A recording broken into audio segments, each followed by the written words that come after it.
This is Smooth Jazz Radio for y'all. Welcome to Brandon Thorough's No Jazz Radio. Or Smooth Jazz Radio. Smooth Jazz Radio, but there's no jazz getting played. Anyway, here's Lamb of God. The world is a soup, and I am a fork. Well, speaking of alcohol, Fuck. I think there was a lot of weird references to stomachs last session, so I called last session the three stomachs. So, We got to pull it's century. Yeah, what is that? I am the stomach. Oh, yeah. Waka waka. There's also like the whole dance with the dragon and things, and I don't know. But most of last session, Amu was in the plane of air in an astral projection that was created forcefully by was Jock, god of change, in order to force Amu more or less to kill this dragon, and Amu basically decided not to. Is the simplest way to describe that story. And now he and the dragon are sailing through the astral with his astral projection kind of like riding onto the dragon, I guess. They need a place to rest. The dragon does. The dragon is there corporeally. And in a way, so is Amu. It's kind of, he's being forced to be here. It's not a true astral projection that he could like sever when he wanted to, but nevertheless, there was a discussion with the dragon about you eventually convinced the dragon to use their kidney as a replacement for the tuning fork thing that's needed in a plane shift spell to kind of orient you to the right plane of existence. And the dragon agrees, understanding that the druid can immediately regenerate said organ.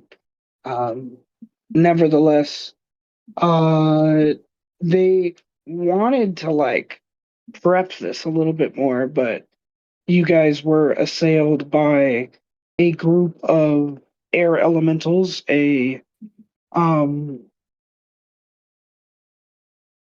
player knowledge, I guess they were a group of jinn, is what they were, but you guys never like went that far to discuss that. But with Amu's control of the airplane itself already using his storm of vengeance, he kind of fucked them up and forced them to regroup. And then we jumped to Kaly and Tenebris, who were with a couple of the walkers and druids who had the unconscious Amu as they dealt with a kind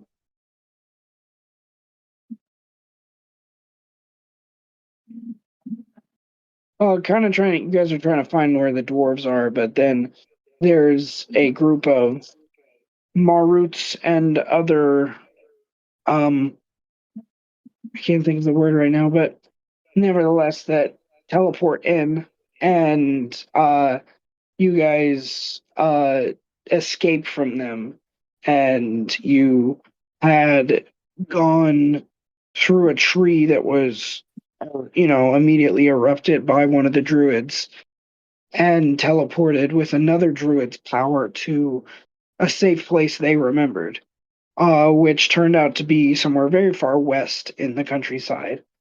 And you guys were quite as you guys started to get your bearings, another group of Animaesus, these walkers, there were a group of Portus people, a Pumthero, which is kind of pantherkin, a Trokil, which is the hummingbird, more or less.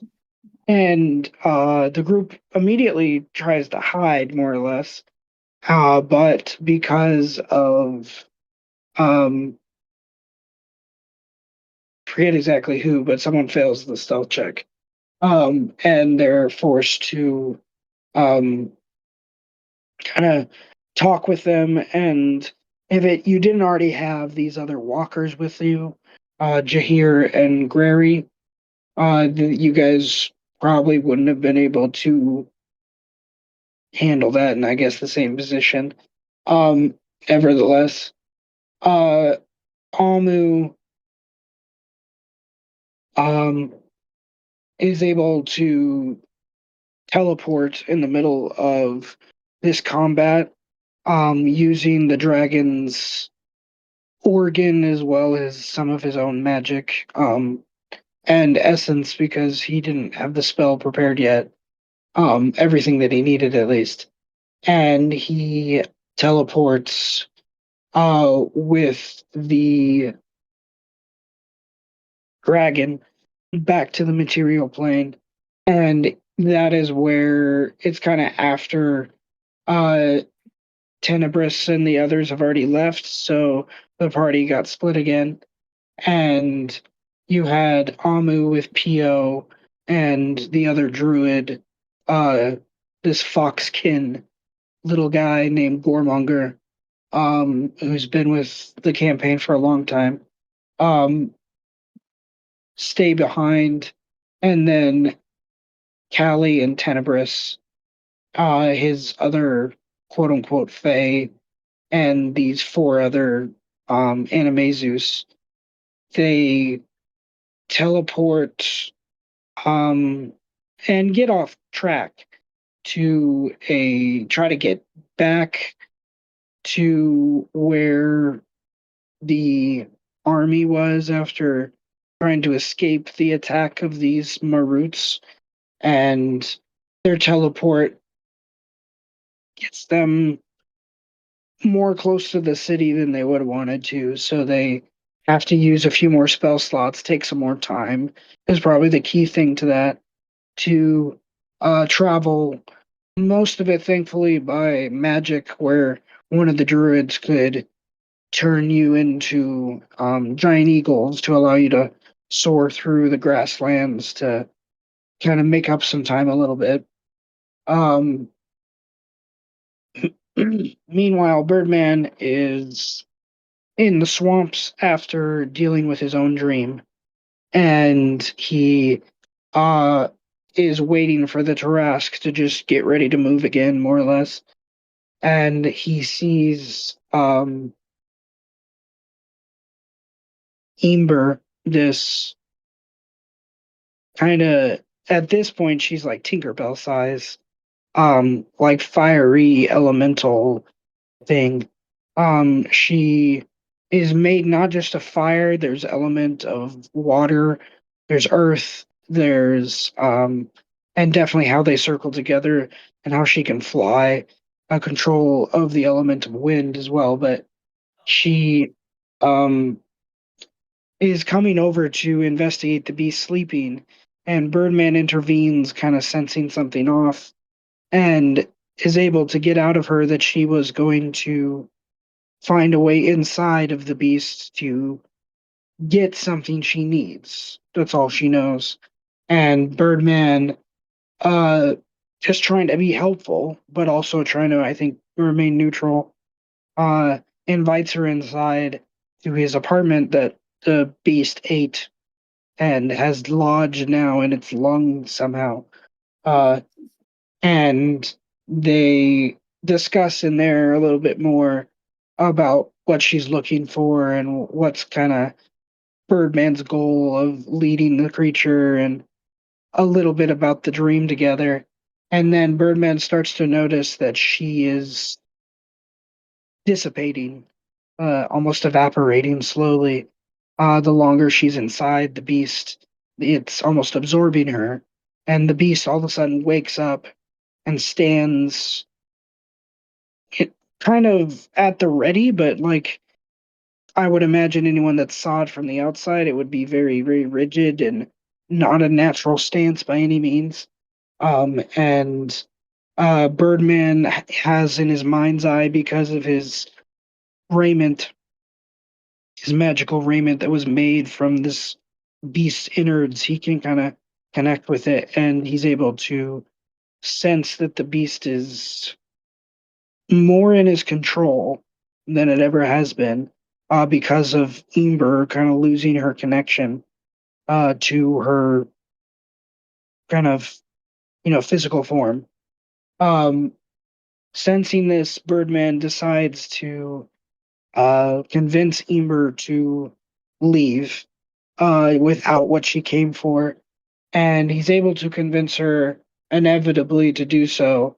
And uh, he then takes the Tarask and kind of convinces it to just start running more or less at full throttle to kind of traverse as much of the land as possible to get as far away from pretty much anyone, I think was the intention. Um,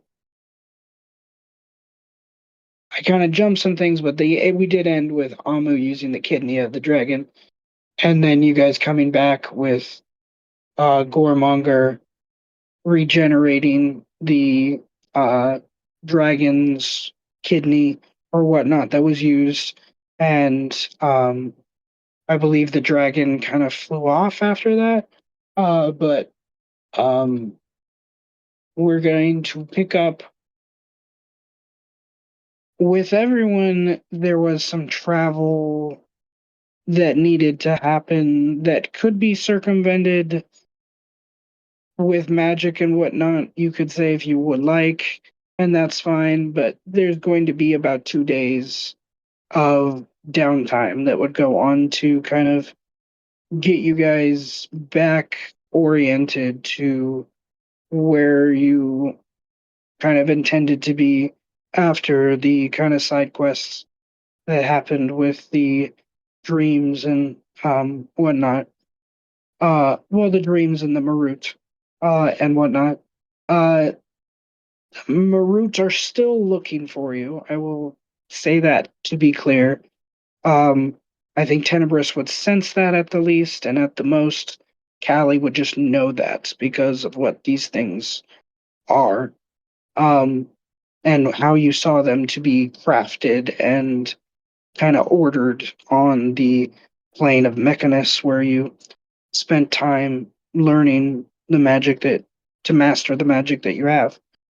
Um, Nevertheless, uh, during my first question kind of comes to um, something that we've talked about in the past, and you have a brief opportunity here to, if you wanted to do any downtime things or make sure you purchase something or whatnot during these 2 days that would give you some amount of time at one of the villages or something, or maybe going north with magic or whatnot to one of the dwarven cities or whatnot, because the city of Salt is just pretty much like Nope. you could maybe find food in the Undercity.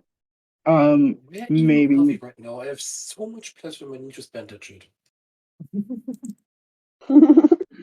So it gives you. There's also in this game, as a reminder to older players, and then as kind of a explanation to the newer player. Um, Downtime. If you have a day or more to have your character just chill, you can do training to go towards anything you can get proficiency in. Um, that is described in the handouts a little bit, if I remember correctly. Yes. But nevertheless, it's your job to kind of keep track of the progress of that. But it does take time for things. But that is the question, because you guys are basically traveling over the lands from different perspectives. If there's anything you would like to train or anything you would like to role play or purchase, let me know. And I'll give everyone a couple minutes to kind of think about that before we move on. Potions. How many potions? What potions? Depends on what potion you're looking for, would determine how much time it would take you to find it. Of course, the more rare the potion, I think the more difficult it is to find in the situation you're currently in. But you are a wizard and have the ability to teleport. So, you could, to potion land. well, you could, yeah, it's just like the City of Salt doesn't have any of those things that you're probably looking for right now. So you could, the I only have 1.5 ideas off the top of my head. One would be, either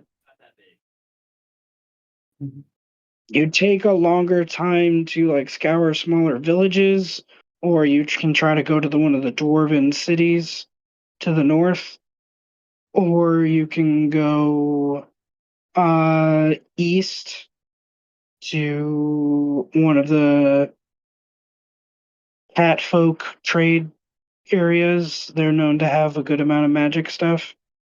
The half idea was, I don't know, your character's a Feywild crazy thing. I don't know. I mean, he technically knows Or Fallen the tower, teleportation. you could teleport to the tower that Fallen quote unquote is in, I guess, and like, hey, can I look at the potion vault? Like, sorry, Master, I just need to stop by for a few minutes. Yeah, Dad, can I get some? Can I get a small loan of $100,000? I mean, I already have those. That's not the issue. And then Farwin goes, "Yes, son, I got you," and opens up the trust fund. It's chill. No matter what you choose, it's going to be a luck check, and it's going to be a pretty difficult percentage. Like if you go like the teleport route, nevertheless, depending on what you're looking for. So what do you want to do? What are you looking for? So, I would like some more haste potions, of course, and some more of the potions that remove exhaustion. Because Sith Alchemy lasts for 14 more hours, according to my notes. Ooh. And I gotta be prepared for the pressure. Potion. What was the second one? I'm sorry. The one that removes exhaustion. One that removes exhaustion. I don't know what that is. I know, but I forgot the name. Let me correct more real quick. It's called water. Cold water? It's water.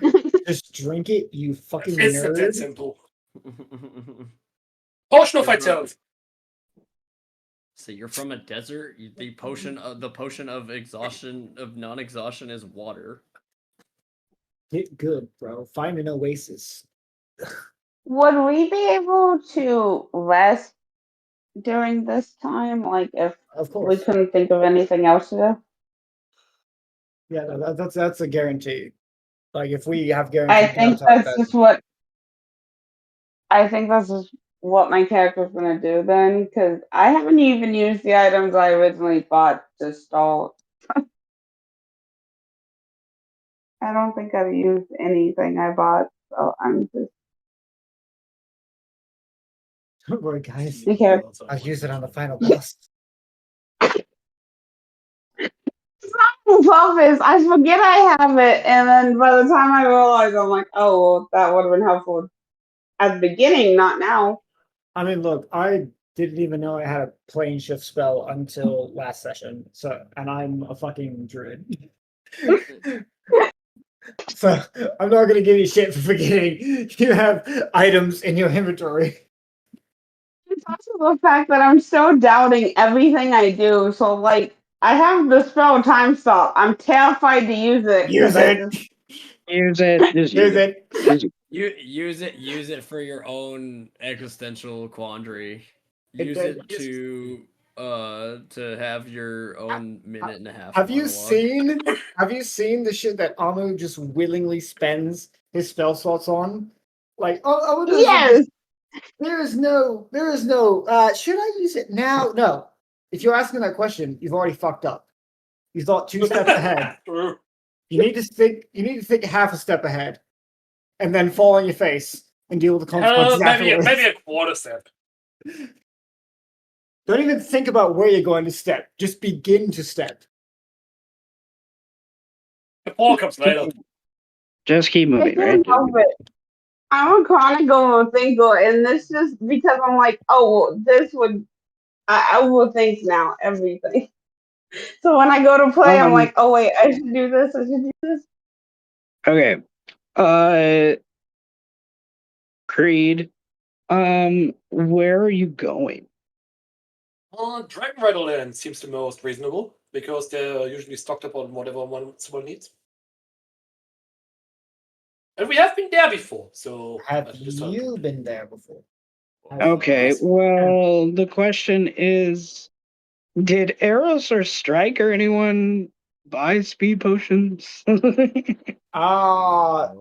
Eros. I definitely know Eros didn't buy any potions. He was too When busy they buying went to the bombs. Dragon Rider lands, did they buy speed potions? I'm thinking about Well, all they the haven't gone people there in that yet. party. Timeline yet, And but with Tenebris or Strike right now.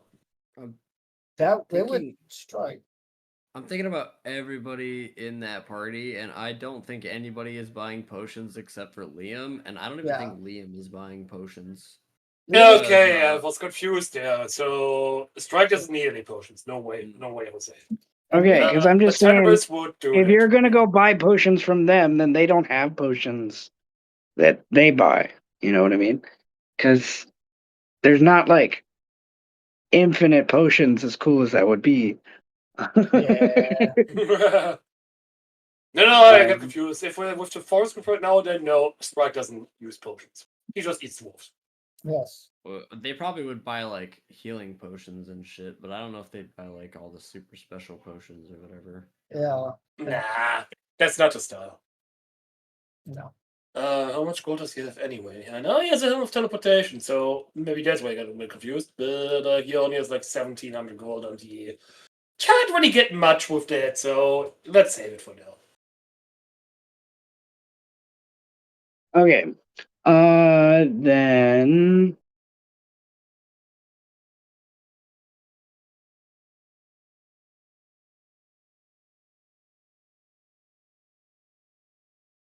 So no teleportation. okay, so map your spell slot. How many days are you gonna take to do this?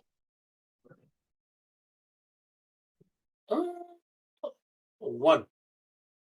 Just with Tenebris, just teleport in, buy potions, teleport out.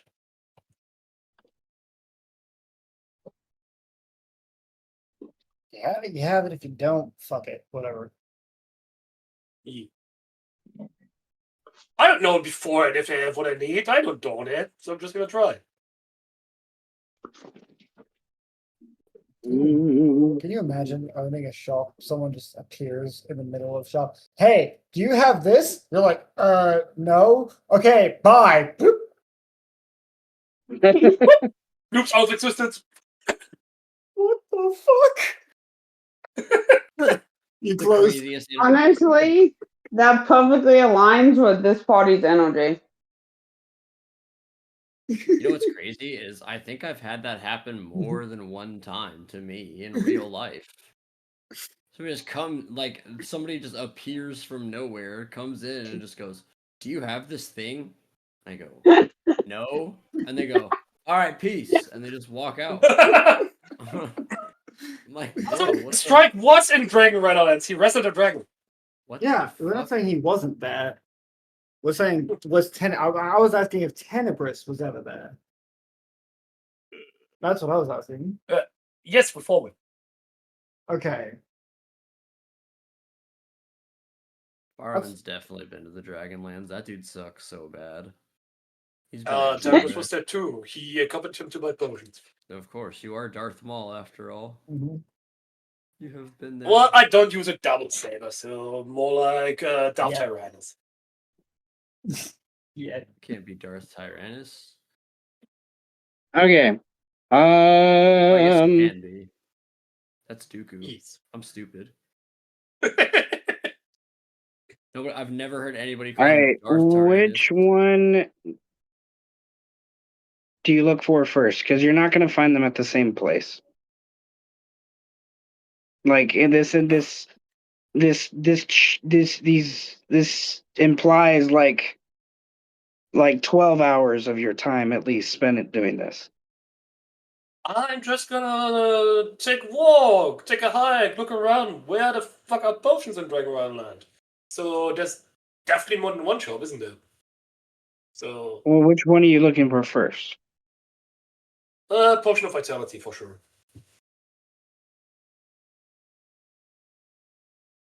Okay. The fuck? Oh. Oh. Okay. I would like you to roll a Okay.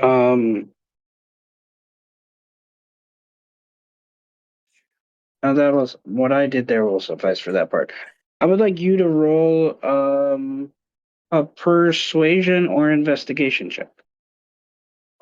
Oh, okay. I thought you meant luck. Persuasion, investigation, please.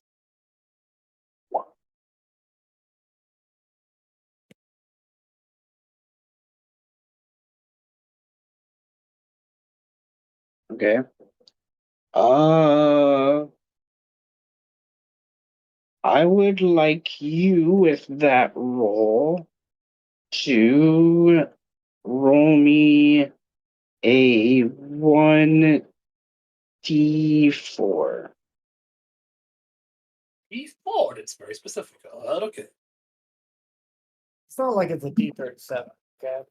No. Yeah, okay, thank fuck for that. You're true. I'm not complaining. Okay.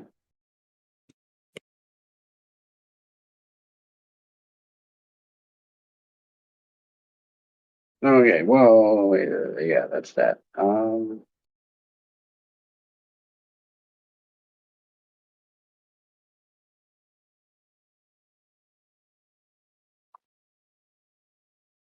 Let me do some math.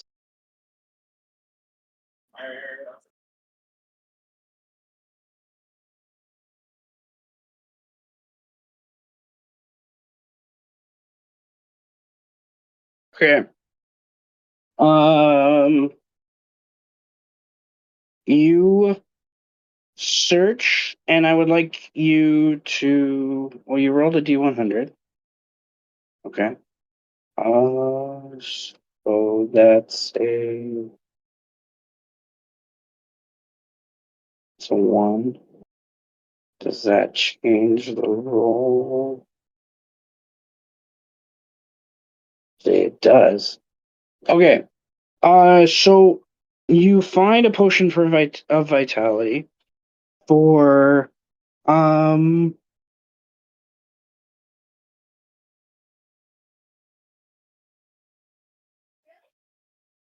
Just one or multiple? I don't know why. Oh wait, my brain got confused with something. I'm sorry. You find a potion of vitality for 3750 Gold? Motherfucker. gold. Are there more than one potion of that? No. Damn it. Okay, I gotta do some math here. 3750. You 3750. are lucky enough with your D100 to find from a rumor from a different dealer that someone else has. Dealer. Indeed, someone else has a potion of speed, but it would take you more time to figure out who has it, and you're not sure how much they're asking for it. Okay, I have one free haste today. I still have a potion of speed, which I marked as a potion of haste for some reason. I mean, we're finding it quick. What else do I find with the guy who has the potion of vitality? That is his most expensive potion. To be sure. He would Healing have potions. roll me a d4. My strongest potions. Okay. He has one superior healing potion. That was the second best one, right? Yes. Okay, how So much? that would be.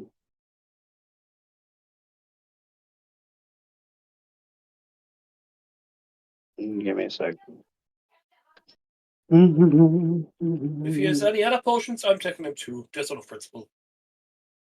I require the strongest potion. Can't handle my strongest potions. Okay, yeah. Superior. He has one superior for 500. That's the 500. 8d4. That's the 8d4 plus 8. 84 plus 80. Oh, that's a lot. I already have 4 portions of greater healing, so I am rolling in health, man. Yep. All right, what else does he have? Anything at all? Might want to bind. I have so many fucking potions. I'm going to be a potion of myself at this point.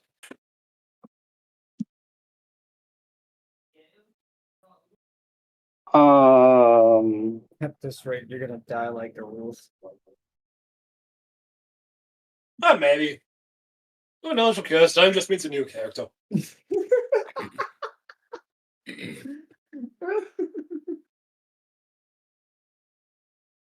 Okay. Death comes I for mean, us I'm all, not except wrong. when we come for death. We're all dying. He What? has. I guess if we're looking at potions,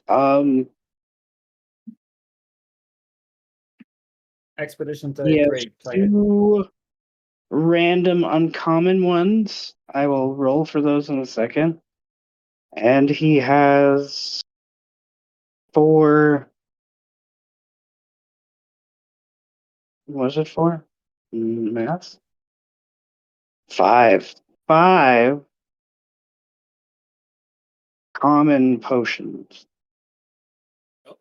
What it is? So I've already uncommon and rare ones. let's see.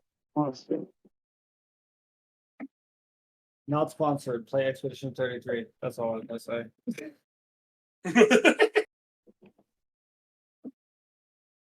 Man, I gotta play it. It's like a reactive turn-based combat. That's so fucking cool.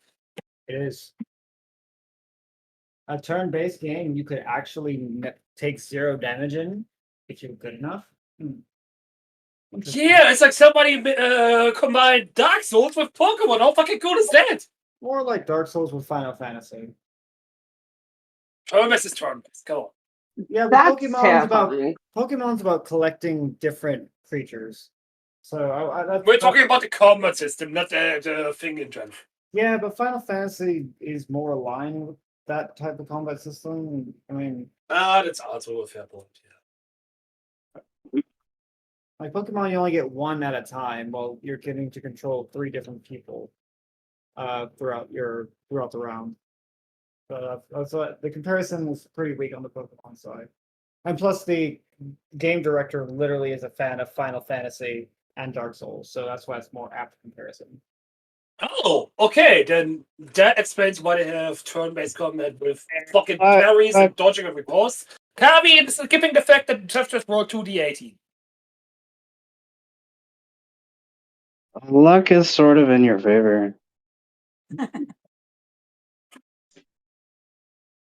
Okay, the two uncommon potions. Fine.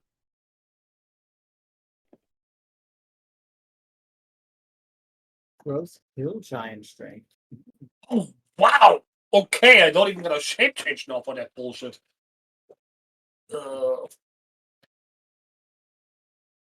Those are different prices, but one's more. The giant strength is more expensive than the other. I'm taking them all. Shut up! Take my money. Exactly. Isn't it a little cheap for a giant strength potion? And that doesn't mean he has a lot. There's a lot of them, but 450 gold That's is not still cheap. freaking a lot of money, man. For end game, yeah, that's Oh. nothing. If for like think middle game, is probably where you're like, oh my god, it's just stretching the coin purse right now. Oh, that's a good point.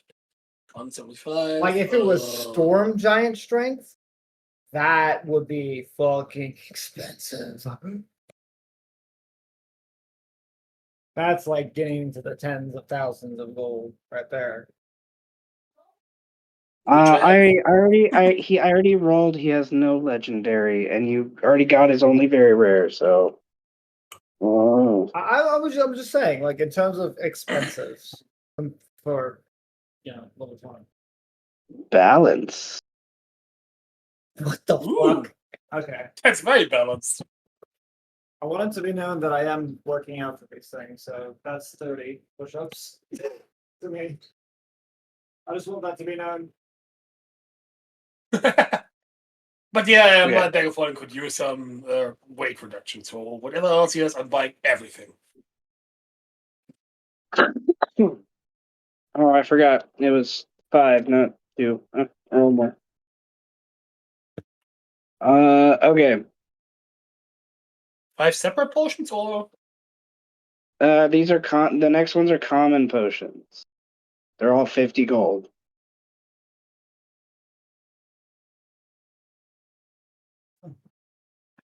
Oi, door, stop moving. 8, 11, 15. Okay. Now 34. that I think about this, every other day I always get that situation of someone walks up to me and goes, "Hey, do you have this?" I go, "No," or "Yes," and then they walk away. Are you in retail or in warehouse? A warehouse. I literally am the receiver, so people come up to me like, "Hey, did we get this?" I'm just like, "No." Oh. Hey, did we get this? Yes, it's over there. That sounds more annoying than retail. What the fuck? It's not that bad. Okay. So he has some resist 1 potions, which are low level resist potions that are cheaper than the 500 gold ones, but nevertheless, a -3 of the damage type. So acid 1, force 1, lightning 1, psychic 1. If you get hit with that, they last for a minute. So Acid, psychic, and what was it? they're in chat. They're in What? chat force. And then you have a watchful rest potion, which basically you can't get put to sleep. You're an elf, so Not useful. Okay, now let's go here. Potion of what for rest? Potion of acid resistance and 2 other resistance potions? Mm-hmm. What In were? chat. All in chat. Ah, there we go. Okay, I missed it. they're not full resist Another potions. one. They're like watered down resist potions. What exactly does it mean It means -3 damage. Like it's just a flat -3. If it's acid 1, you get hit with acid damage, it's just a flat 3 damage that won't get taken to you. It's definitely designed for creatures, people under level 8 more than you. It is a common potion. The other one.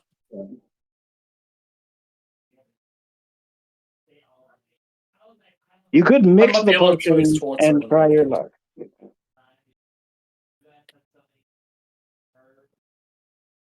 Okay. That's acid, which forest, forest, sun. All those are 50 gold. So 250 gold in total. Gotcha. And that's 50 everything he gold has? each. 50 gold Yeah, each. I know. That is everything this vendor has. He is very thankful. He does not have to work for the next month. But You know what? I'm tipping on to go too because why the fuck? Jesus. Honey, we're going on vacation. I will see you next year.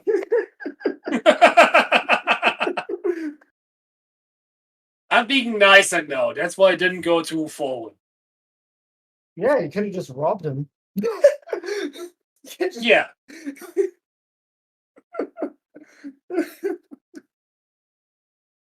And then they have Oh. Conundrum knock on their door 2 weeks later and be like, well, the keep deserves 20%. Motherfucker.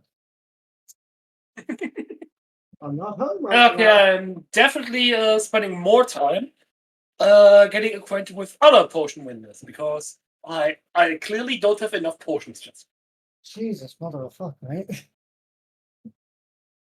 took you 12 hours to find those. There's a reason Uh, he's green. Excellent. Yes, that was 12 hours of your day. So you would be getting to a point where you would need to take a trance and then Okay, then fuck it. I'm teleporting back and I'm transit. I have like more potions than I can count on one hand right now, so fuck it. you also can turn into various monsters and things. Yeah, and I need to extend my foresight too, so there's that. So I'm trancing after there's 4 hours left and everybody else. I'm gonna maximize everything. Just imagining it. Okay, well, with you being gone 12 hours. Okay, I'm just gonna make it easy and say they did whatever they're gonna do for 12 hours. All right. Let me Dragon Rider teleport. All right. Um, Kaly was just resting, chilling. Okay. Kaly, you can get back you can add a sanity to your sanity score. It's overrated. You're gonna lose it eventually. It's okay.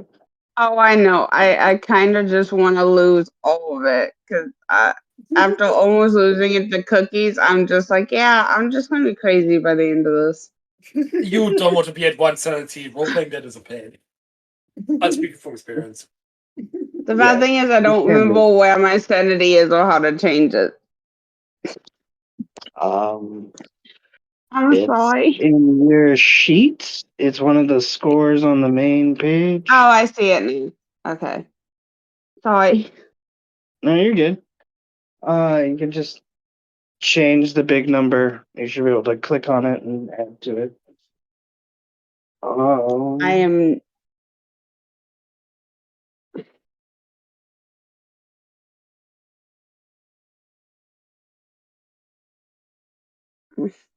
All right. Birdman or Amu, do you want to do anything with these 2 days? I do. First set. Is your voice okay? Or is it just your mic? I have Oh, been yeah. fighting. I've been fighting losing my voice, and today is the day it's actually the best. If you would have heard me yesterday, it would have been, yeah. I got sick towards the end of school, and then I didn't lose it for school until the last 2 days of school, and then I was trying to. Thankfully, it was just tests, but yeah, it's been fun. It's been fun. Um, I'm Okay. hoping by tomorrow it'll be more or less back to normal because I sounded normal this morning, so you know. Okay. I was getting better. Okay. I would like to, during my downtime, I feel like, I don't know, as a spore druid, a very neutral spore druid who walks the fine line between life and death. Um, I want to attempt to commune with Jock to see what the fuck is this ordeal about sending me to the fucking to the fucking plane of wind to kill a dragon.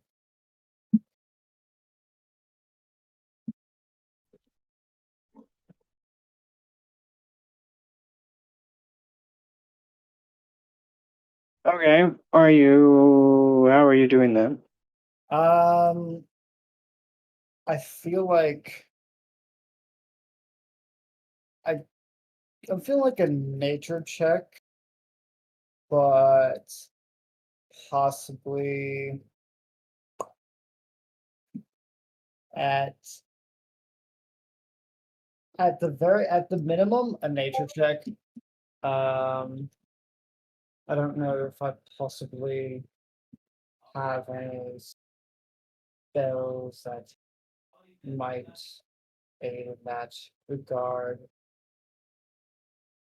Let me see what the druid spells are just in case.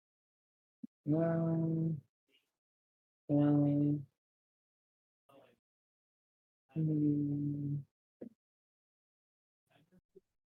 Also, no. Mm, probably not. Unless can yeah, I doubt can hear nature would be. Any usually it so I don't know. I feel like a nature check might do something. Might Okay. So you somewhere in the plains that you teleported back to as you guys travel, you find during a rest a hill to kind of get on top of, and you begin to listen to the wind kind of brush through the grass and the faint, distant echo of birds and maybe a small spring or something like that. Roll a nature check. hmm.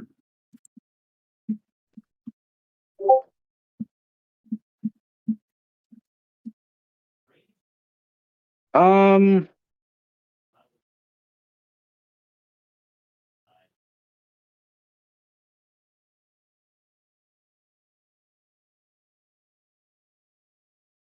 okay, give me a second to think about how I want to describe this.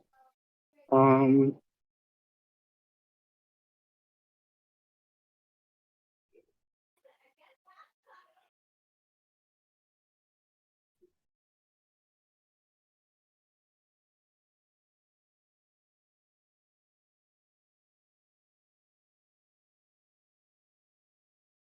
Hello.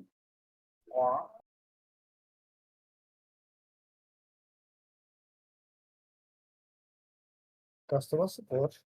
The fuck do you want? okay, so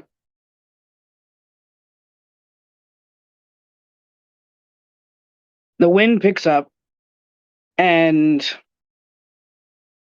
I think to anyone else other than Almu, maybe Gormonger, because he's a pretty high level druid, but P.O. probably just complains about the wind and finds somewhere to hunker down.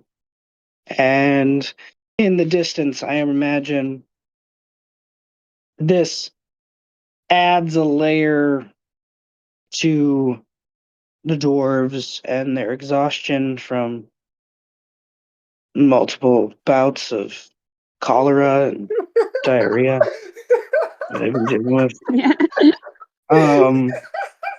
There's a brief scene of them in their camp, just like, dealing with that shit. The wind across the plains. I imagine Birdman astride the Tarrasque, like almost getting blown off the Tarrasque and having to grip on with the raiment and even his own hands actually to like hold on because the Tarrasque is just up in the middle of it as it traverses through the last bits of the grasslands. And Tenebris and Kaly, their camp, as they rest after flying for many hours, and Tenebris returns to them having staked down many things and finding different places under trees and whatnot as the windstorm just creates those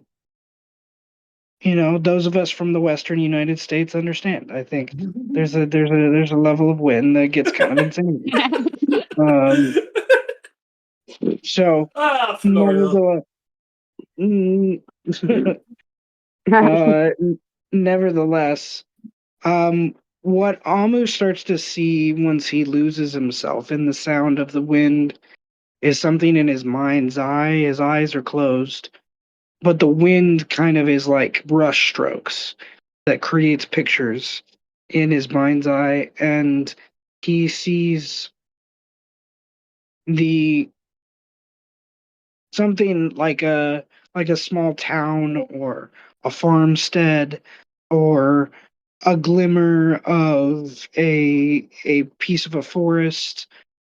They ignite in fire, and there's a response from the locals in the typical of like running, or if they're capable of gathering water buckets and things like that. And then there's this image, more of something of sound that you hear in the wind than actually what you see is just the roar of the dragon, like kind of echoing in the winds, and how you see the response in your mind's eye of how people, Animaesus, elves, humans, dwarves, whatnot, respond in fear to that sound and board up their windows, hide away, eventually move away if their village is incinerated or destroyed. And there's a sense of time passing as the wind continues to erode and go over the lands, where there's a dwarf who was one of the ones that you saw get his farm destroyed in new lands, taking his knowledge to create a better farm to kind of establish his new future in a new generation. And you see the winds kind of, you hear, I should say, the winds kind of pick up, and you force yourself, you kind of are forced to resituate yourself and refocus. And once Amu's able to find that kind of zen state again, he hears in the winds kind of an antithesis to that, of that was one story. And that seems to be the story that you have helped create with Barmok, is that's going to be his story, is the dragon that is here in these lands now and kind of takes what he wants and does the things, but it allows for people to migrate and find new places. And then there's this other image that comes in your mind that's, you see Barmok, but Barmok is older, and Barmok is roaring violently and he's wearing this like golden sheen armor that's around his dragon wings and shoulders and neck that comes up to have these like jagged looking teeth, like armor structures made of pure gold around his face, and he is flying in an earnest, desperate fashion, and you just hear his wings just take over in the wind to eventually engage, and he fights something and he's destroying, and you hear dragon breath attacks, and you hear roaring and biting and clawing, and you can't help but it's not really sight, it's like smell and hearing that kind of take over, I think, that let you know that there is like these five elements that are around him. And you can't help but think of acid and poison and cold and fire and lightning as the sounds you're hearing that are kind of around him, like being created in this fight. And your answer with a 25, I will add one more thing of clarity. You think Jock is trying to say to you that you, even with the choice you made by not killing him, you have changed his story. His story would have been that. He would have been bathed in golden armor and sent to war. And that's something Jock didn't want. He would have preferred him to die. And maybe eventually an adventurer will rise up and go find Barmok in some, lair in some mountain and kill him. But for now, you changed that story. And that is something that pleases Jock, it seems, as the wind eventually settles and he even ignites the fire back up in next to P.O. and warms him up, and you kind of get a sense that there's a balance, and you're helping establish that balance, that dragons are part of nature, very much so. Like Jock is making that claim with this vision that he sees them as part of his nature, as part of his change that he can use. So, um, Almu, I will give you. I'm scared to say this, but I will give you 3 inspiration points for this knowledge that you gained here. Um, nevertheless, Les, do you have any questions? I no questions. I feel that Amu would rise up satisfied in knowing that while he didn't do what the god wanted precisely, he is glad that Jacques truly is the god of change and does not see something as necessarily a means to an end, as one potential outcome that will be above all else. That he's satisfied that there is truly a god that can take on a different perspective for the benefit of the future.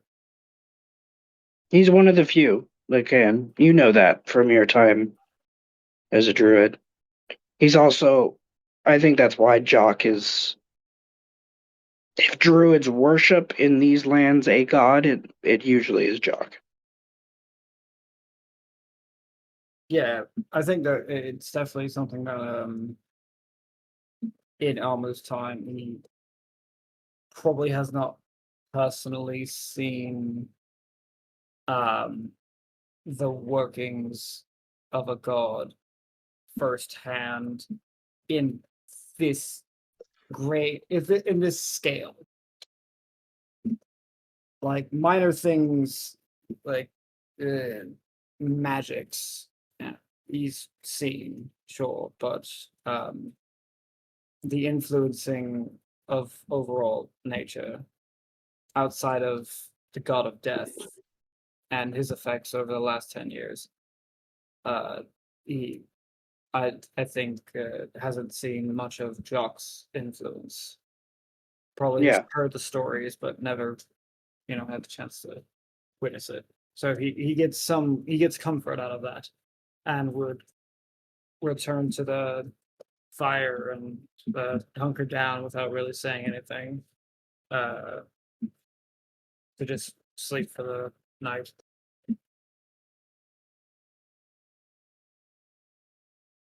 I think Goremonger kind of elects himself as last watch, and P.O. settles back down once he sees that you were returned from your walkabout, so to speak. And Birdman, That's me. So they call me from time is to there time. anything you want to do with your downtime? Oh man. Put some points into some persuasion. Maybe harvest some Jurassic parts. There's a lot of things that I could do. Yo, I, Taras, I'm I'm give me your just kidney real quick. yeah. Hey, bro, let me slice your spine real quick. It'll be all right, bro. Don't worry about it. It'll grow back. You're fine. Yeah. Let's you're spines go leaking- back. Everybody Or you're knows that. leaking from the inside, bro. Don't worry. That's why you have me. I know I caused it, but don't worry about it. I'll fix it. What are you gonna Well, do? you Eat me? do have, I think, a cure spell, so Yeah. What are you gonna do? his Eat me? his regen is ridiculous, to be sure.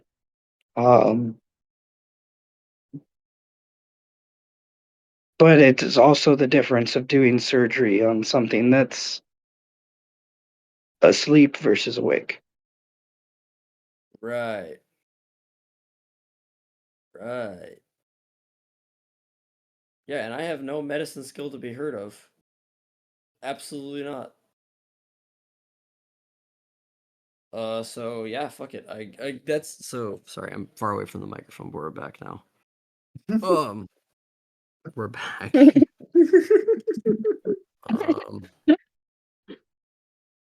yeah. So I guess like I was working. I know I've been working on my being more persuasive instead of being more aggressive, and just saying that I'll kill things. But you know, so I would probably spend how many? You said it was what, like 2 days?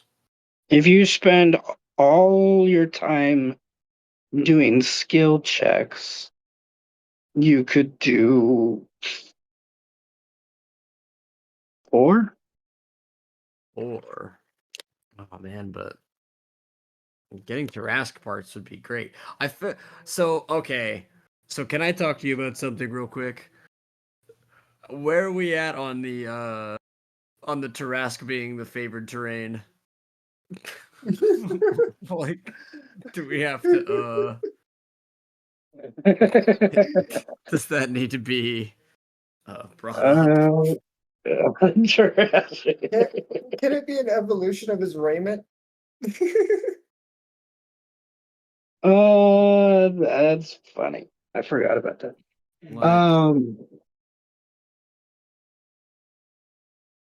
Like, because if it's my natural terrain, I'll be cutting that motherfucker open all night. I'll be like, I'm taking all your parts, man. I'm taking all your parts. Well- I'm taking pieces here. Because I feel like So- Birdman would get to a point where he's like, I made like butter. I made like a grease out of some nasty, dirty thing I found and turned it into a grease. Or like, because we've always talked about Birdman being kind of gross. I just picture like 100 years from now, Birdman as an old elf man riding astride in some weird fucking plane that you got teleported to because of the Tarrasque. And there's a group of like adventurers that come up and they find this Tarrasque that's about to eat them. And then there's this weird elf that says, "No, don't. Hey, would you like some weird grease?" Yeah. Hey, stop! That's my dog. No, don't kick my dog. My dog I could love it. literally eat you. Here, take this grease instead. Guys, when I Would you like first some? thought about the Shadow of the Beast, Would I you guys like to totally drink thought Would that you guys it like was to not going drink to be my this. distilled spinal fluid? All right, so the Shadow of the Beast is turning into an intergalactic alchemy person. Interesting. An intergalactic alchemy Intergalactic. vendor. Alchemy ingredient vendor.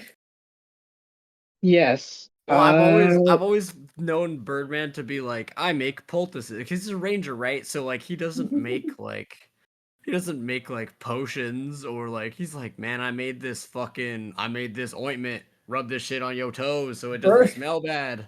yeah, like Birdman. random stuff.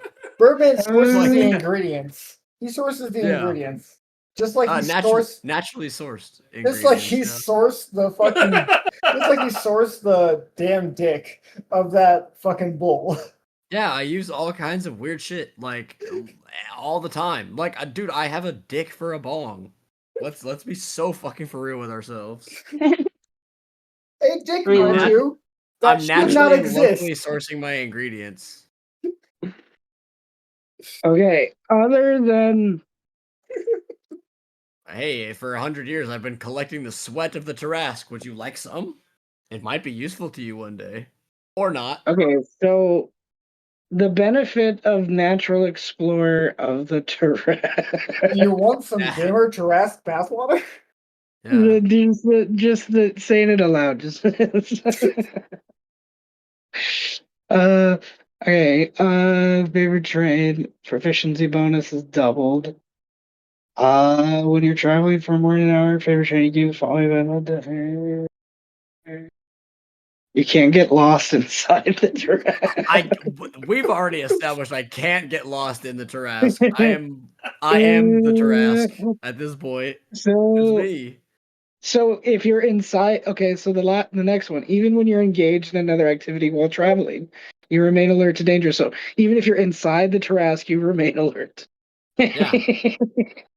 Wait, could we This make is it? a funny ability. Could we make If it? you are traveling alone, you can move stealthily at a normal pace. Yep. True. That's Okay. true. I can do that.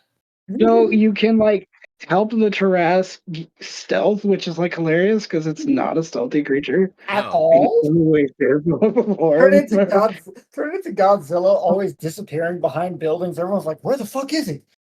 A 12 is pretty good for it. Uh, so, uh, while tracking other creatures, you also learn their exact number, their size, and how long they go their pass there. So, if anyone's inside the Tarrasque, you'll be able to track and learn their. Wait, Yeah, I you know know. all the parasites inside of the Tarrasque. I know who comes and go. You've Oh, and then started to there's that. name them. You started to name them too. We have Philip, Oh, and who's then in the there's that, bladder. bro. Like ew. I Yeah. see Birdman just like being like having a like, oh yeah, I have a parasite farm. It's pretty cool. Like check it out. Um, I Like have. I now that the Tarrasque is like free and you're like, running and like, just yet again, just like a free this willy, is it's this like is it's out in Jeff. the He's my open. favorite skin worm. Like check him out. Look at him. What? This is He's very beautiful. this is like the I love Jeff. this is like the I'm petting these like fucking Oh six my foot long god. like Guys, tapeworm the esque thing. Shadow of the Beast was never intended to do this. I love it though. That's why it's so fucking funny, dude. I'm just like, I don't care, The bro. I beast is don't give also a a little fuck. lad who loves berries and cream. But it was never The intended to be real that beast easy. was the ones that we found along the way. I this think is the real Yeah, exactly. Okay. To the point, okay, let me finish my sentence without laughing. Um, To the impossible. point, I think because it's free, I am fine with you having Natural Explorer Fuck with yeah. the Tarrasque. So, like, if anything's on its skin or inside of it, you can apply these rules, and while you're on it. So, like, um, Well, I mean, if anybody's inside of it, I think at that point I'm just like, what are you doing in my house? what are you doing in Like at my any house? time. It's like, how'd you get that? How'd you get the key, bro? I didn't give anybody a key to this fucking place. What? I just What? imagine Birdman's head popping out of an orifice, Hey. looking at them like, "What the fuck are you doing here?" Well, yeah. Well, I mean, I told Ember to come back and just knock on the door. Yeah, Like, Eber, but like man. someone else ends up inside. Like, how the fuck did you get in here? What? Oh yeah, because yeah, they're the weird ones for being inside. I'm just like on a boat, like swimming through stomach acid. Like, hey, what's up? How the fuck did you? Hey, traveler, how did you end up inside the Tarrasque? Brotherfucker, how did you end up in here? Don't ask. Don't Would you tell. like some grease? Yeah, would you like some fucking? Would you like some sweat grease? Would you like a Tarrasque tear? I made it cry yesterday. This It is was a lot. fermented. This is fermented spinal fluid. It's been baking for a month. I've been turning it into alcohol. That would be another thing too. I would be like trying to see what all these things could like do that weren't like, what are the weird practical purposes of all gross Tarrasque parts? So Because that's you're a just Birdman's Tarrasque fucking vibe. brewmaster. Like, You're a if, Tarrasque brewmaster. if the Yeah. appendix of a normal person explodes, what about a Tarrasque appendix? Questions for later. I don't know if it can explode. I mean, if it Well, explodes, like, can I I take mean, it out? And appendixes. if I take it out, can I eat it? Probably. You need to take it out to eat it, though. Yeah. Well, actually, I don't. Because for fucking 200 years, it's been sitting in the middle of a city, and everybody has not been taking anything out of it. They've just been fucking cutting chunks off of it and being like, that's tasty. Mm. Like, who I knows? love the taste of cancer in my uterus. Yes, I love the taste. I love the taste of grease. My piss stream goes in 2 different directions now. Ever I since just ate serve. I just Tarrasque. serve them. I serve people dinner. I'm like, yeah. That's just called mornings. I'm just serving people dinner in my house. I'm like, yes, eat, be healthy. What is this? It's all locally sourced ingredients from the Tarrasque. I've got a piece of thigh here. I've got You do a have like walking Mordenkainen's mansion, more or less. Yes, just in the most grossest way possible. in literally the grossest way possible. Yeah, but I In have the to get grossest so way dirty, possible. and I don't have like weird cat servants to like do shit for me. So I literally just have to like swim through a bloodstream to be like, hey, I was in there for 6 days trying to get this. You know what I mean? So nasty. All right, Brandon. Is there anything else you want to do with your downtime? No, I'm still wondering how we can make to rest final fluids. So, I can I roll some sort of medicine check to get more? Is it gonna allow me to get more? It's just gonna be like, hey, bro, I gotta cut your spine real quick. I'm sorry. I love you, but I'm sorry. Just remind me, I have like 400 Like, I don't- pieces of what people. like,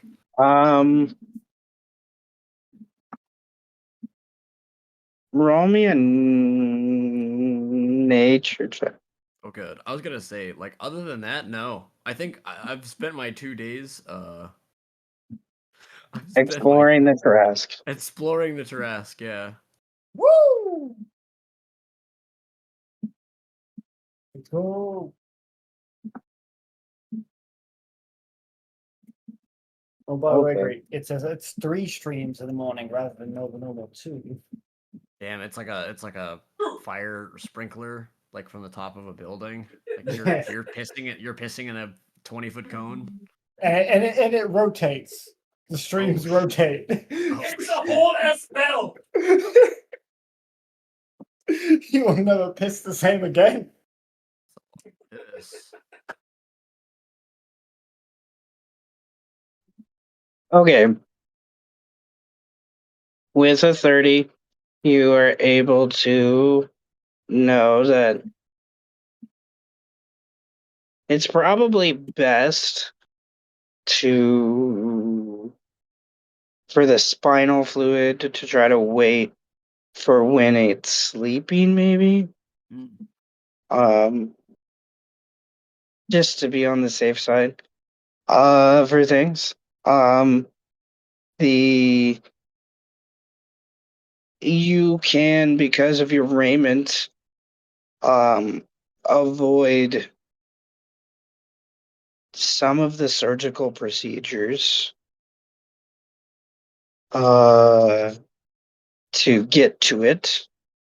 You know it would be best coming from basically going through the mouth, more or less, and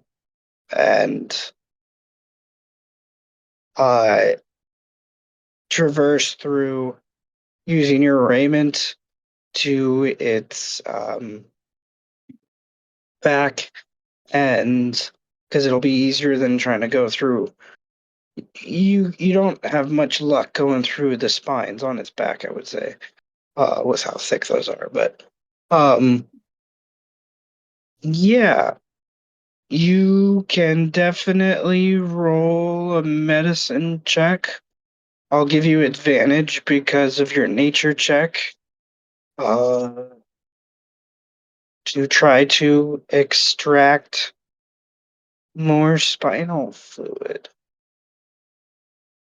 Well, now there's no physical repercussions to drinking it, right? Right? He says. You could still end up crippled. Well, that Well, is a story for another time. Old elf man in a wheelchair comes up to you. What are you doing in my house? You just turned into Gil. you won't even need a wheelchair though, because your raiment can walk for you. Just Doc Ocking it.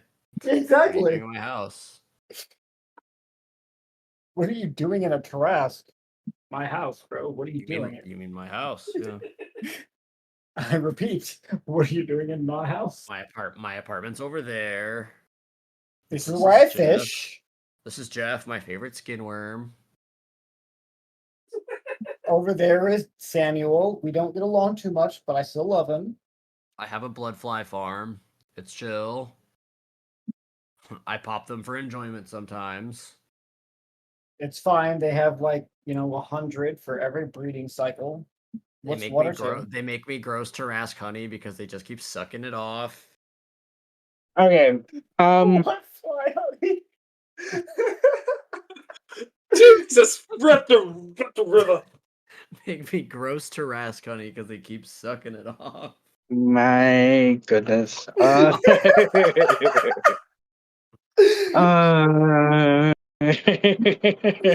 Don't let them eat you. Don't let them touch you. Don't let them eat you. No. Yeah. Do not put your hands in the enclosure. I control the Tarrasque. Brandon. Do not tap on the glass. Yeah. With a 14, you do not have any bad things happen to you, but you are not able to get through the muscles and ligaments to get to the thing before you are pretty sure what's the best way to word this? You're not exactly corporeal, so like I can imagine the Taras trying to absorb you, like subconsciously, like It's not like- consciously. It's like when Yeah. I just get stuck in the Like flush its from the immune toilet. system. Its immune system is seeing you as an infection or something like that. Wait, so I went from throwing hands to rats in an alley to throwing hands with blood cells is crazy. Okay. It's like fuck you, get off me. Oh shit, I better go. Certainly one way to fucking put it. Yeah. Seth, I know what I want to spend my 6 inspiration on. Here we go. Okay. I forgot I have inspiration. I would like to spend 6 inspiration to turn the raiment into like a hazmat suit. What the fuck? What are you doing? What is this raiment, bro? So basically while he's in the Tarrasque, negative consequences have less of an effect on him. So yes, because the raiment surrounds his entire body. That's kind of the idea I'm going for. We Congratulations! You just we turned an are SCP into an SCP containment unit.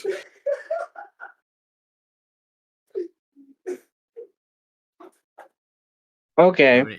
Do you have any Um, Tarrasque contamination on you? I don't care. I don't care if you do. I'm immune to it. So get fucked. all right, Have a nice day. Brandon, I will say with that idea,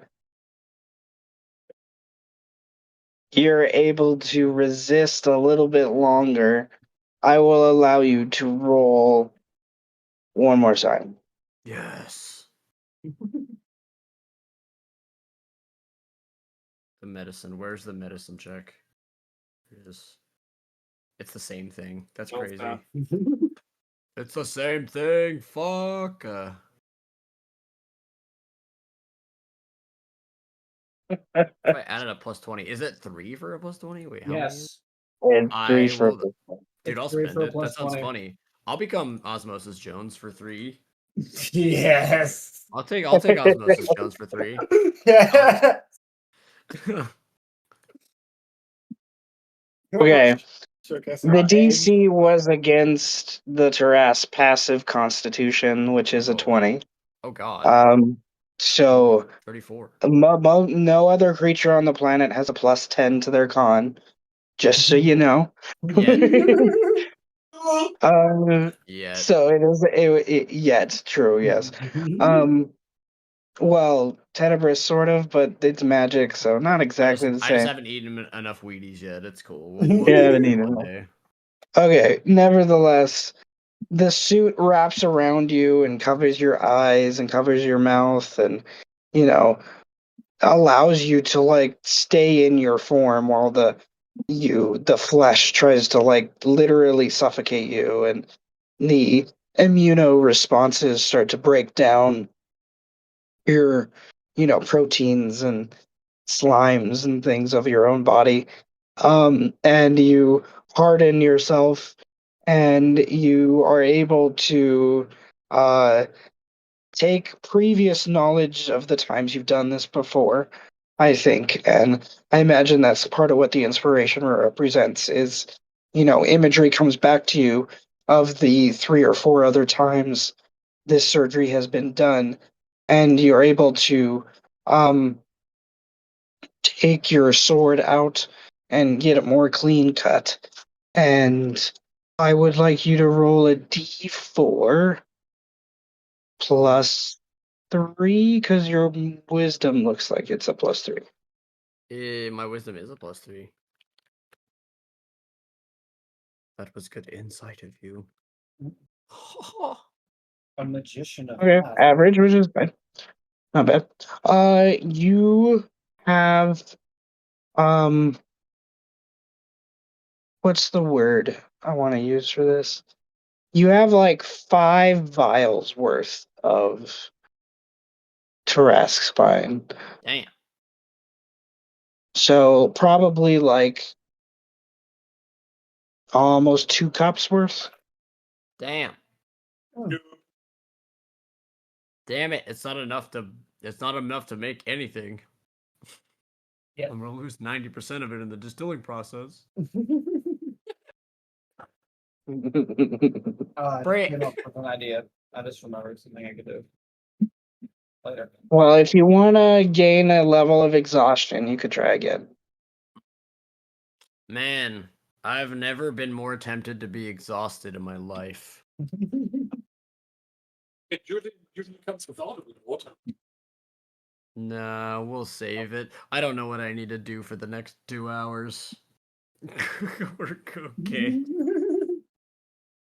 Well, this is over the course of like 2 days, so Yeah. this shit sucks. Yes.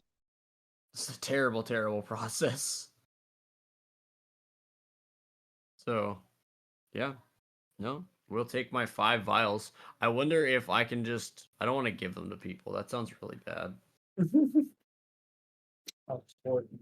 Maybe I'll just put them in like a safekeeping cabinet and, try in like a couple more days. I'll be like, I'll try like maybe 10 days, maybe like 2 weeks will go by and I'll be like, hey, it'd be cool if I had more spinal fluid.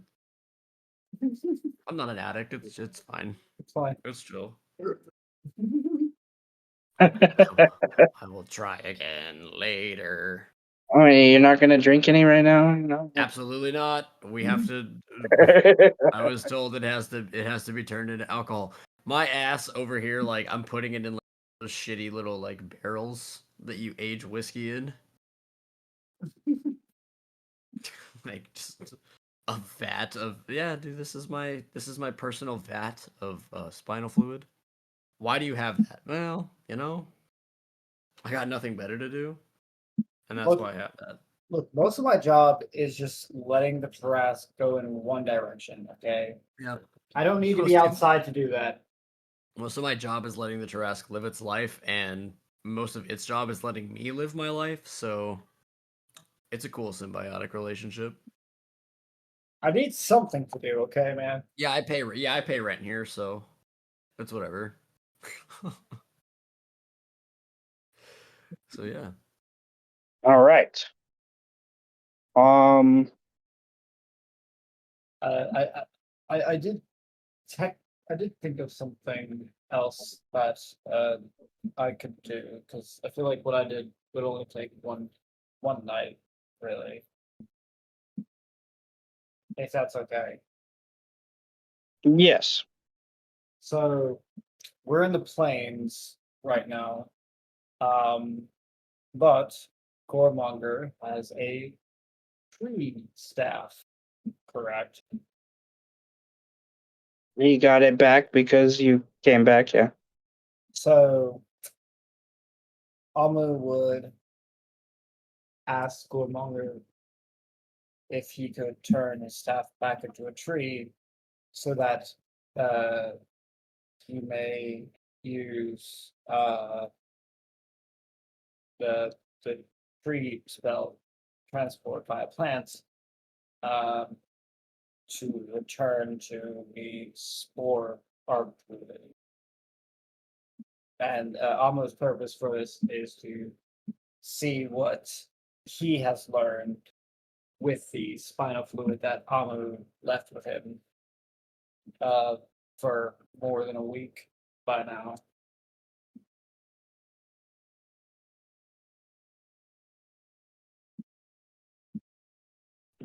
Okay. Oh, I forgot you still had that. Oh, baby. Yeah, me too. You still have all my spinal fluid. You motherfucker. That's a whole wall. I always imagine it's like a laundry bag worth of fucking spinal fluid. Well, That's so much. well, Amu doesn't have it. His Arc Druid has it. Okay, there's a difference. Well, yeah, but I want it back. I might come back for my revenge one day and be like, where the fuck is my laundry bag of spinal fluid? I'm trying to make alcohol. I'm trying to get drunk. You have access to the entire Tarrasque. What the fuck are you on about? Yeah, that shit is hard. I just had to fucking throw hands with like 1,000,000 white blood cells. Are you kidding me?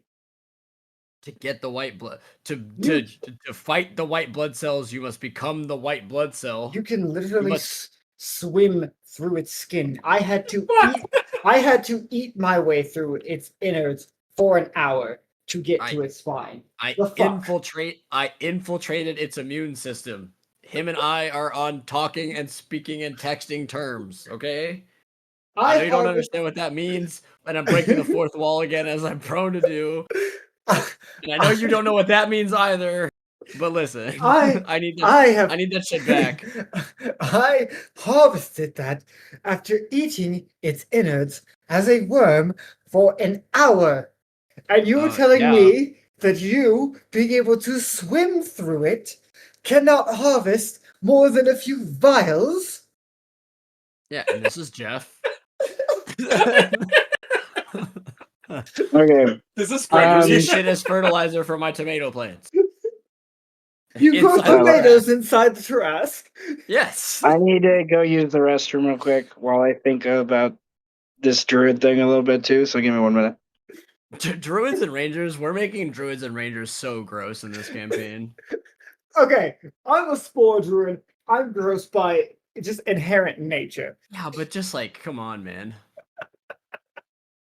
Force already I in this ate place, I but- ate its innards for an hour. Yeah, and I live in it. I've been eating its fucking innards for like 6 years, man.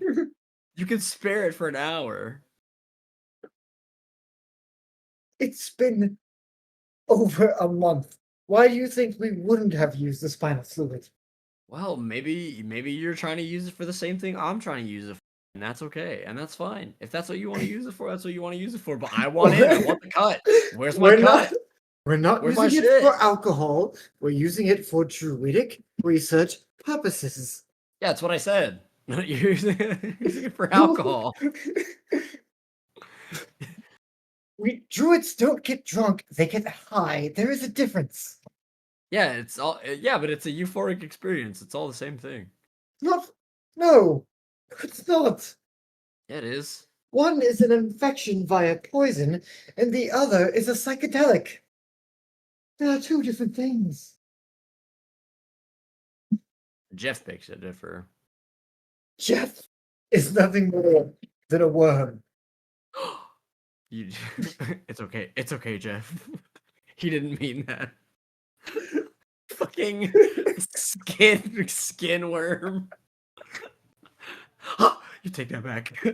I cover its ears. It doesn't have ears. You take that back. It gains sensory information through its skin, not ears. Oh, he's trying to eat me. Hold on. Yeah. Jeff, no, stop it. We talked about this. Do you think I make excuses for the myconid colony growing on my back? No, I don't. Oh, I'm sorry, what? I've never had anybody do that to me. I'm trying to find out what that's like. They subsist off the dirt that I refuse to clean off my fur. Well, these tomatoes are gross. Do you think this mud is just on my fur and doesn't have organisms growing inside of it? No. Exactly. I'm Why is very this? used very Should used not to be a organisms surprise. growing. You know what? Maybe me and Jeff should take my leave. I've been away from the trash too long for this dream sequence. I think so. I think so as well. Get out I'm of my fiending. mushroom. I'm fiending. This is my dirt pile. Go find your own. Where the fuck did my house go?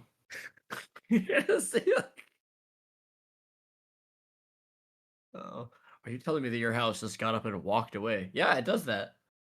It's prone to do that. Sometimes. Oh no, bro! Don't ever ask me if my refrigerator. We Don't ever ask me if my refrigerator is running because we it don't is. have refrigerators. What? I do. They haven't been invented yet. What are you on about? Looks the camera. I don't know. Like, does the classic Birdman Deadpool like? You have a gnome in some faraway place that has a silver dragon that helps them understand cold. And, you know, why can't I remember their Nestor? There you go. There's a name. I was gonna say, Nestor makes a cold box. There is actually a wizard invented a cold stone, which lowers the temperature within 5 feet around it by 10 degrees. Oh wow, 5 feet. We haven't invented refrigerators yet. Meanwhile, Alec Tith inventing refrigerators. Nestor comes into the room like, what is that? It's a box. I had Wildebrand breathe on it. Now it's gold. Boom. Is that a sandwich from yesterday? Yes. And it's still cold. Okay, well, to Amu's thing, Gormonger I think this is like early morning of the second day of your travels. Would take his branch staff and plug it into the ground, and Amu comes over to it and puts a hand on the roots, and the base of the tree opens up to a swampy environment far back to the east. You have to travel, I imagine, like 30 minutes to an hour before you find Swamper, the um, he was a porcupine person.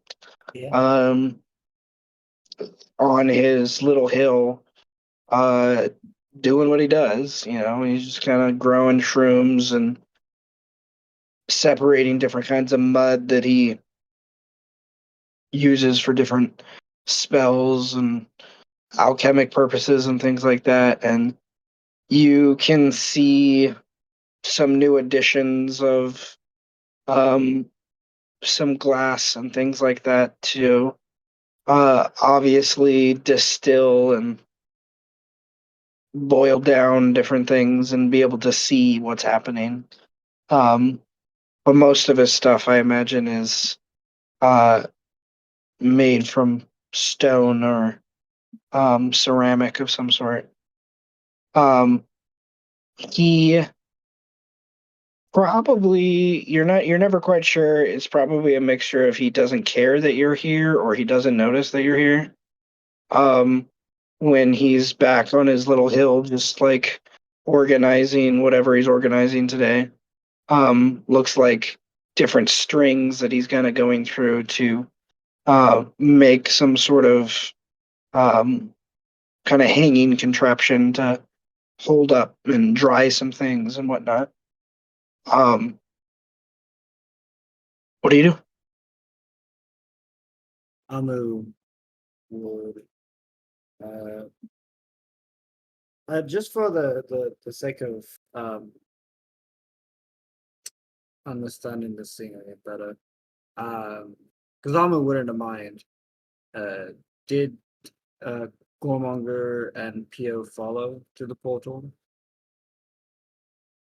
Um, no, not unless you ask them to. Okay, I just wanted to know. Then Amu would walk forward and respectfully would say, Archdruid, I have returned.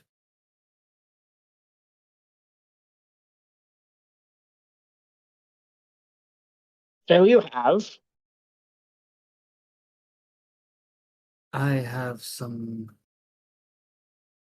news. I am sure that it probably has already reached you, but I have also come to inquire if you have made any discoveries with the spinal fluid that I entrusted to you. Mm. Yes, the earth shakes with those winds of change. There is one over there boiling. Take a look.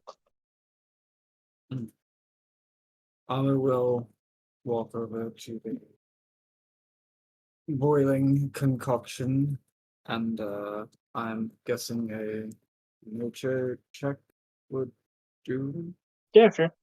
Okay.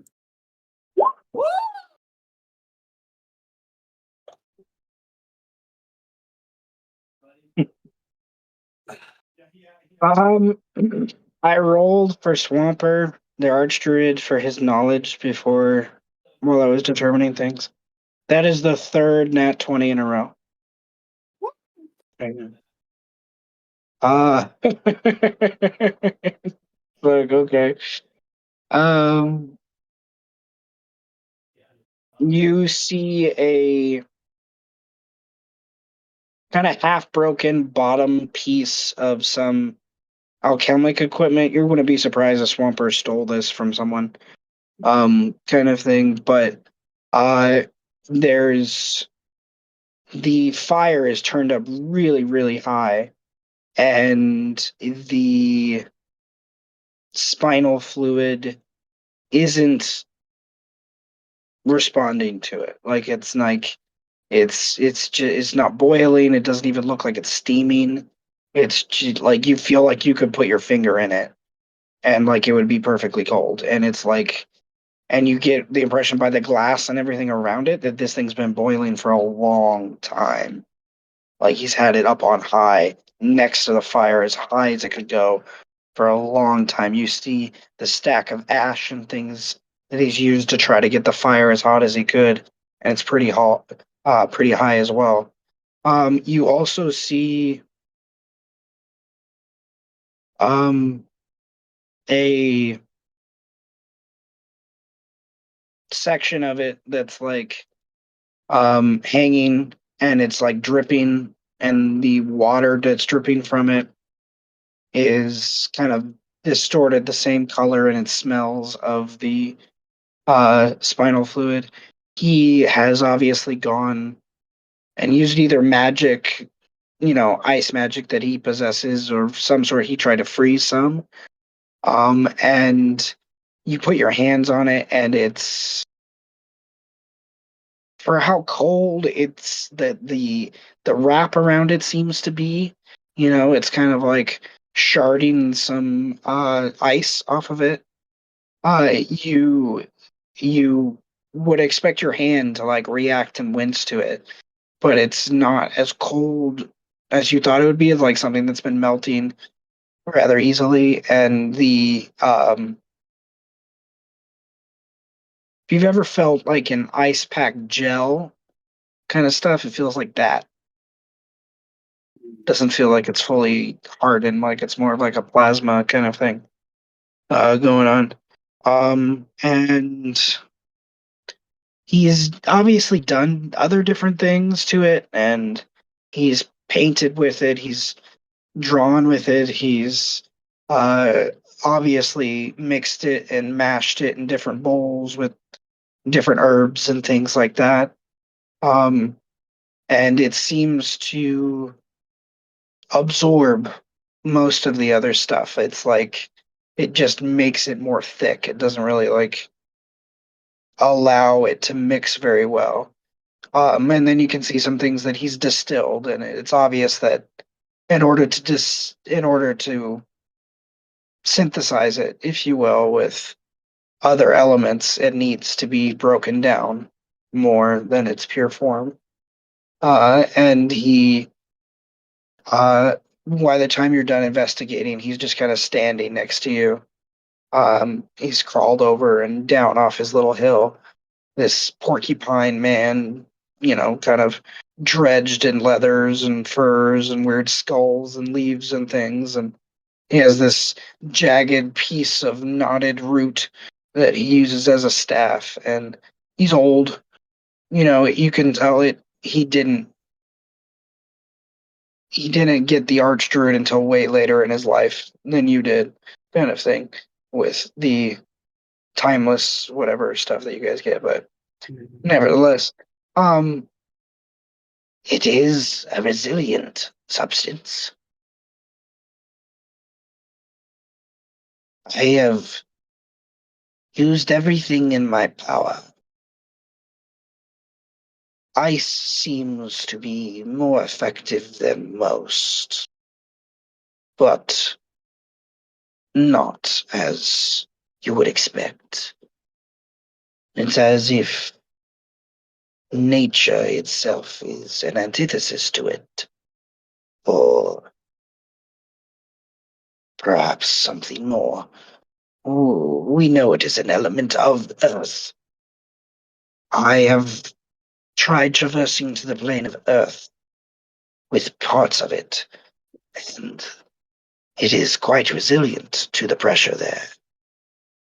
If synthesized correctly into a potion, you could make others invulnerable, I imagine, for a time. Yes, I sense an elemental equilibrium from it. I wonder if even the breath of a dragon alter its temperatures? You seem to Fire, the ring. it is most resilient too. I have not been able to get a hold of dragon breath. Hmm. Perhaps. Oh. Well, no, not be asking for too much. There are possible ways, but hmm.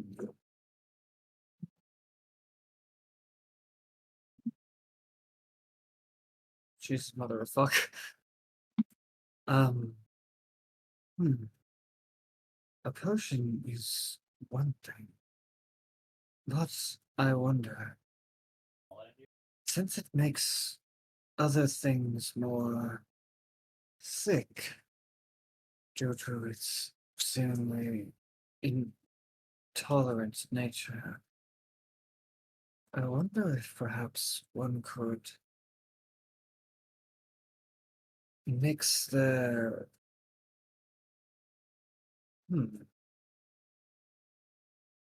through the process of leatherworking, if one could combine these two things to make hides even more resilient, perhaps even as resilient as plate armor is, maybe even mithril.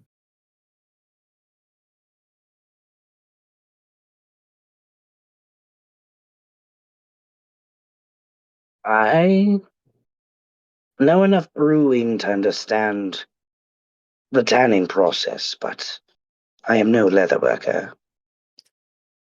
Neither am I. This is pure speculation based off of how it seems to be mixing with other things. It is quite resilient. Could it make cloth that of steel? Hmm. An interesting proposition for we followers that abstain from metal. Hmm. Metallurgy, I should say. I can think of a few individuals I wouldn't want to have steel like cloth. But the benefits of this will just Well,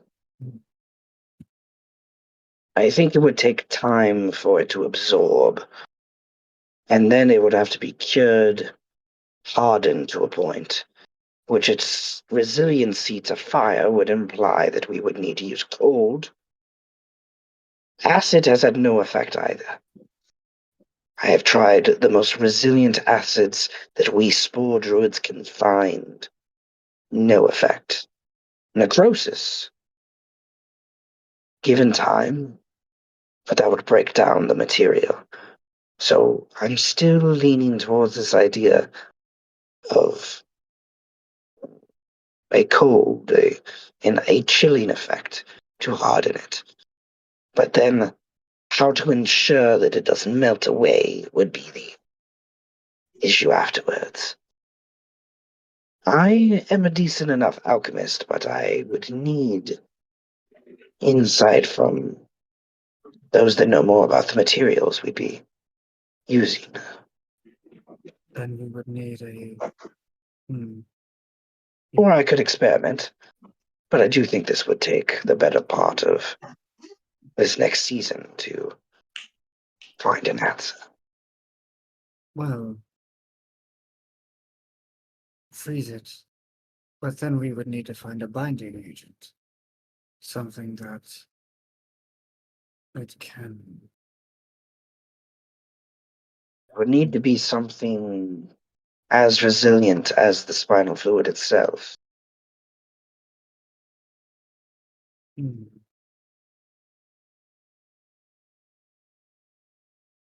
An investigation to be done. I am not quite sure at the point. Without maybe consulting nature herself. With the way nature has been due to the corruption of the Tarrasque, there's sure to be something to find. But Yes. this piques my interest. It's a bit of it is curious. You, Amu, despite it all, you still returned. I did not expect you until sometime in the summer. To return so soon, you must be worried about the fate of this beast. Its fate, I am more so curious of rather than concerned. Through my recent interaction with Jacques, I am certain that whatever fate the beast finds will result in a great change that will shake up the past 300 years that nature has been setting on this continent.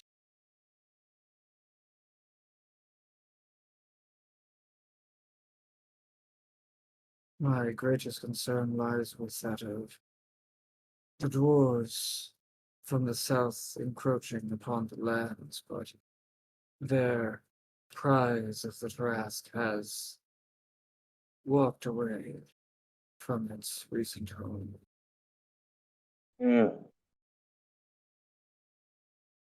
There's a storm this day brewing far west of here. I saw it glooming in the clouds before us early this morning. Ominous as it is, I couldn't help but see it as a joyful sign. Something dark brooding in the direction from which these dwarves have come. I communed with nature yesterday. I will again tomorrow. They have destroyed much in their process. The Lapids, their feet have been pattering close to them. There seems to be a resistance forming. And my question from all this lingers. Where is Aelitz? Where is Flim? Where is Nunui? Where are the walkers that have gained our trust over these last 2 decades for Nunui? He's watched over these lands, and yet now they are silent. And we have to fend for ourselves, garnering spinal fluid from the very beast that they said was a torment. The irony is not lost upon me. So, Amu, I will try to make this material, because I believe the walkers are trying to end the wrong thing. And you perhaps should have taken that claim as Walker long ago. You're acting like one, are you not? My duty is first to nature. The pendulum swings. I merely ensure that it continues to swing. My second duty is to my family. My third duty is to the Animaesus.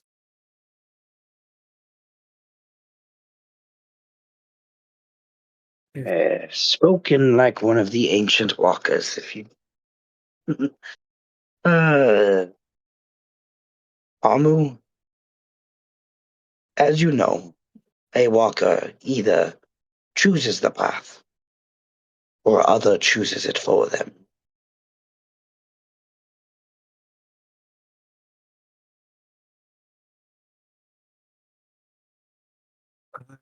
Gosh.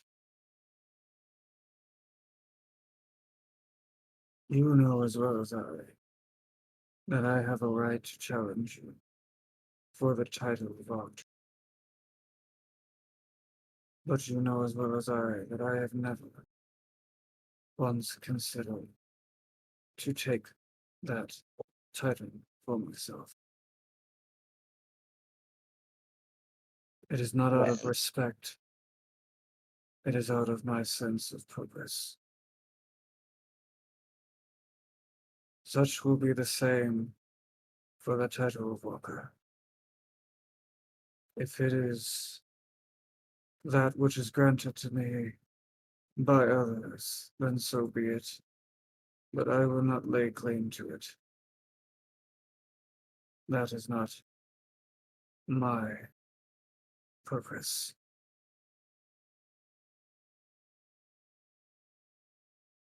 he kind of walks away and gathers some of his things, and he's starting to get like a big basket prepared for some cloth and things that he has around to kind of obviously experiment with different cloth. And he was listening to you as he was doing that, and he turns to you after you're done speaking, and he. But like I said, Amu, the Mustelin, you already speak to them. And if you asked, if you gave challenge, I would submit. It is obvious that you would have the power that I do not. But perhaps you're still gaining wisdom that you need for that path. We all will follow the river when we're ready, right?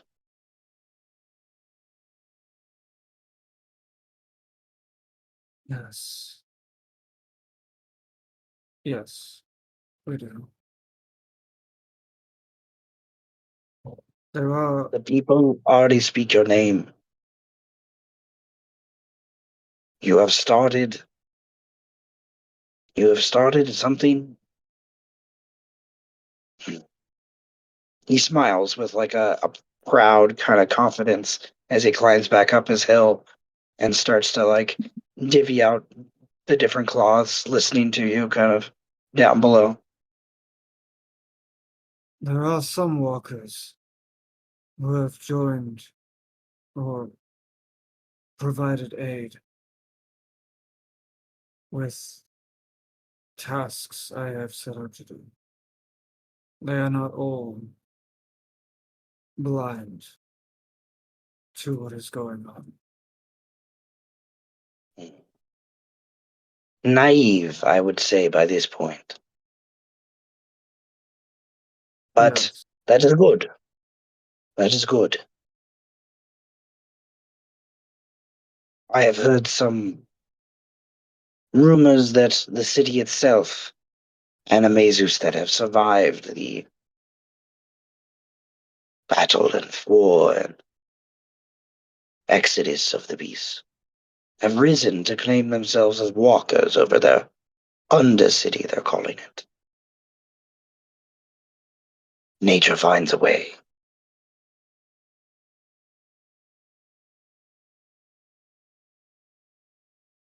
as always. I thank you for your work, Dr. Ritter.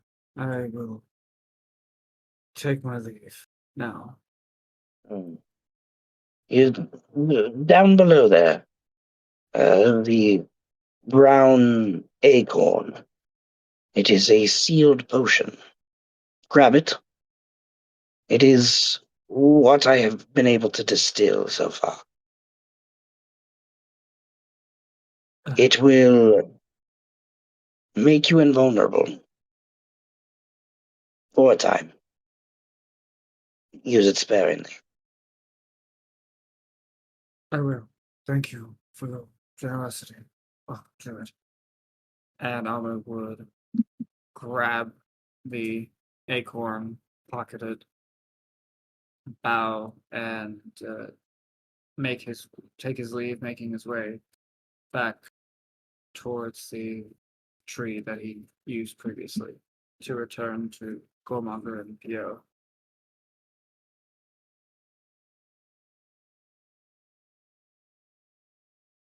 Okay. You have a potion of invulnerability, which makes you immune to all damage for 1 minute. All right, invulnerability and universal resistance. We are differentiating now. I forgot. It is technically a legendary potion, so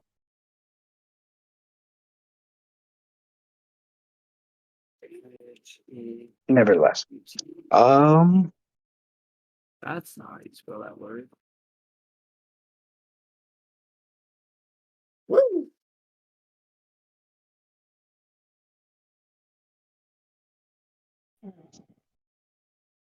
Hell yeah. Now I can pull an Alec. Yes. Only I one can believe hurt it is me. Alex that made the argument that there should be a potion of invulnerability. I can't remember who made it, What because I know. does pulling an Alec mean? Sorry. It could mean a lot of things. I did a lot of crazy shit. I think in the context of the invulnerability, I think just cast invulnerability on yourself and just stand there and say, "You can't fuck with me. I'm the goat." Alec was the first wizard in my campaign that attained a very high level and had time at that level to establish many norms about magic and things like that. So, and he experimented with some crazy alchemy and necromancy. So, So yeah. he's part of the reason you're like making magic so difficult next time. Oh no. Not to the extent. No. No. Well, there are several reasons for that, and I'm partly to blame. We I need to go think back Reed to can the take. previous campaign. We need to go back to the campaign before Alec. No, To get to that's that. Greed and Francis's fault. I'm the goat. Boy, I did get wishband. I also didn't get wishband. No, Francis that got was wishband. Francis. That was Francis. That was also a Francis. It was such a cool moment that I was just like, yeah, you can do it. But I'm like, wish is Never going again. away. It's crazy because we did it, and then immediately after said, "Yes, you can do it," but the wish is banned, and he was like, "I'm okay with that." We're like, "We're fucking I not." like We're the not. next thing getting I back. was okay with it from the get-go, because, like, that's entirely fair, because we were all on the same page there. It's amazing. I've been thinking about it. I don't think I'm gonna ban things, but I just think I'm gonna make it harder. Because there is a huge disparity Lightning strike. with magic at a high level, like with what it can do. Versus Yeah, like, I kind of feel bad at this point every time I cast reverse gravity because it just floods everything. Oh no, Every I made time. 3 I siblings. feel so bad. that spell is staying. That Yes. spell is hilarious. That's funny. reverse gravity is hilarious, I will be sure. Yeah, it's just it just is what it is. Which I don't like. That's kind of, I don't mind it because that's how I not kind of, I wrote the story with the intention of you guys having to deal with a Tarask that can't be killed. Like so it's like you have to be level 20 even to like survive it, let alone like have a chance to figure out. We have yet to get to Divine Polymorph. Yeah. Oh yeah. Well, you don't really have a lot of time like right now for that, but Divine Polymorph would be crazy. And to be fair to the whole magic getting harder thing, Seth always wanted this. But if we really want to go back to the first major instance of no, yeah, we need to cap this magic shit, that will be Iconaro in his march to slay the god of death. Oh, that's true. There was that. Yeah. Yeah, I'd like to say all of this Wait, magic stuff. I had We're no supposed to part cherry in that. banning any spells or having a weird time. I just picked No, weird spells. you Like picked really weird that was the spells, appeal of Alec, because I just picked really and weird you ate a spells. dragon heart. Yeah, You and know. went on a crackhead arc. Yeah, Alec is probably the most traditional wizard that has ever been in the campaigns. Of I just want to learn shit. That's it. Like that's been Alec. So no, he is not to blame. I literally told a demon prince after casting invulnerability on myself. I said we can have tea or something, and he said I can just wait for your invulnerability to go out. And I said, bro, by the time my invulnerability goes out, I will have my spell slots back and can teleport away. You cannot touch True. me. And Lazarus somehow managed to resist the demon lord's soul. And then for he some said, I will reason. kill all of your friends in front of you. And I said, I don't care. I will bring them back to life. I'll come back and bring them back to life. As a wizard, not even a cleric or paladin, just a fucking wizard. Yes. Rocks, when you're a transmutation wizard, rocks are very powerful. Oh dear God. Rocks are extremely powerful. Rock ball demon lord style. Yep. Hey, I'm gonna turn that rock into a diamond. A philosopher's stone? Don't mind if I do. Transmuter, yeah, transmuter stone that brings people back from the dead. I'll just go carve some runes into a rock for fucking an hour, and then come back and bring my homie from the dead. Can we get to the forest group soon? I miss King Strike. I just remember Alec being a very like Seth going, "Oh, yeah, you can do that, huh? Fuck." Like, Yeah, like I said, it was my first lesson in the wizards. how are you gonna get across? How are you gonna get across this lake? Yeah. Are there trees around? Yeah, we could make a boat. How the fuck are you gonna make a boat? I'm a transmutation wizard. We make a boat from nothing. Like, Not from nothing! From You guys trees! And only You it guys only Something didn't a took bring. like druid would do! You didn't bring it any of only your took dragons. like 8 hours to make a boat, Yeah. like an actual boat, like not like a raft, a boat. And then the fucked up thing is we flipped that boat for profit, which is the most wizard shit I've ever heard in my life. I sold That that was boat. before I joined, wasn't it? Yeah, it was. I Yeah. sold that boat for money. That's the most. You know, I wouldn't have believed that before playing Baldur's Gate and meeting Gil. Exactly. I totally now like all wizards are just con men. They do magic, but it's only to make profit somehow. Yes, because money. Because Yeah, that's very if true. if you've ever played a wizard, this is my. If you've No, ever played a wizard in the you early never game, met Sarek. You never met Sarek either, who is like the epitome of that. Jesus, wizards are magical con men. No, I really Yes. think about it. Because we need a lot of gold, a lot of platinum for spells and spell components and making new spells. I need Holy money shit. for everything. Yes, Yes. dude. Being a Yes. wizard with no money sucks ass.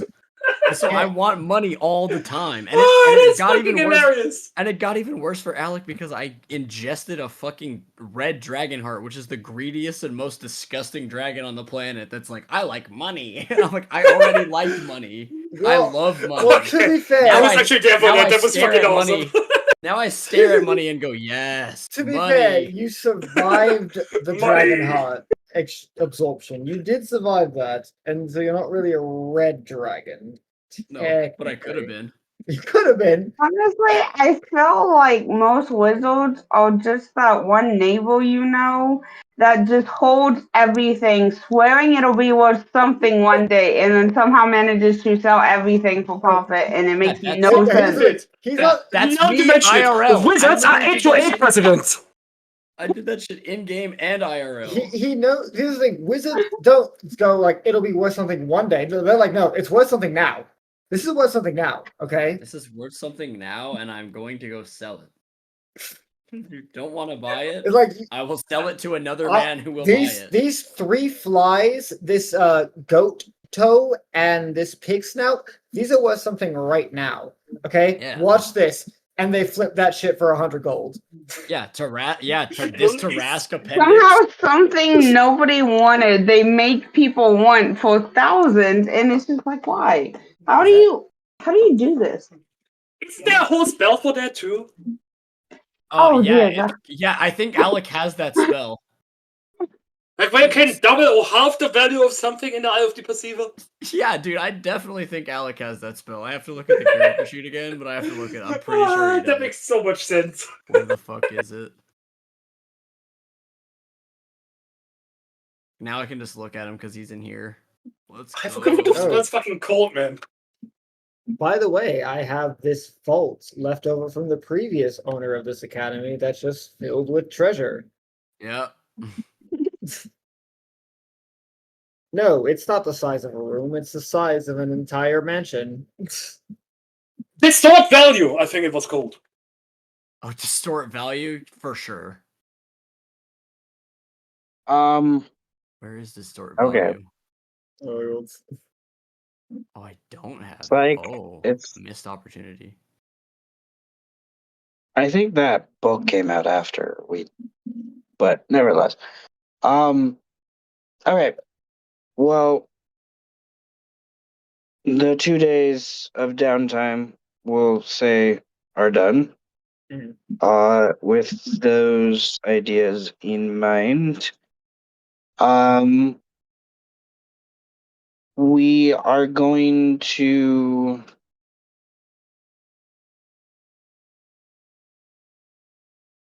goodness. The party is split. So,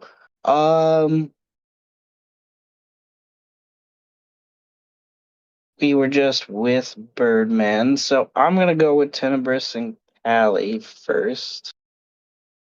After the 2 days. And Tenebris and Kaly, you have Aether and Grary and Jahir with you. The Animaesus druid and his entourage, if you will. They're walkers who are more or less guardians of the Animaesus lands. Aether, the bird guy, has joined you because of the interactions in the past with the Eighth House and Veer to kind of solidify his apology to the people of like the shit he did, as well as just kind of help you guys out. During these travels, right, Tenebris has his Lord Gravitas, a somewhat dilapidated simulacrum by this point, gifted to him by his former master. And you have your three. Yeah, you have your three apprentices, siblings, sure. That have been created from the magic that have joined you as well.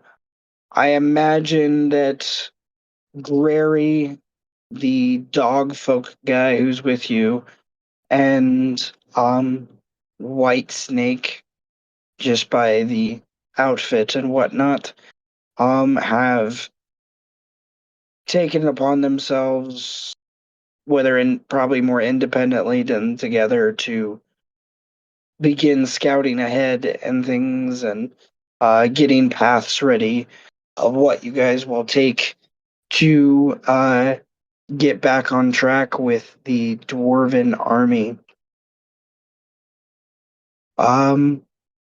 They find a path that leads to a northern trail that eventually connects to the river Grary describes, and that path would eventually lead east to the dwarven lands and across the Great Bridge.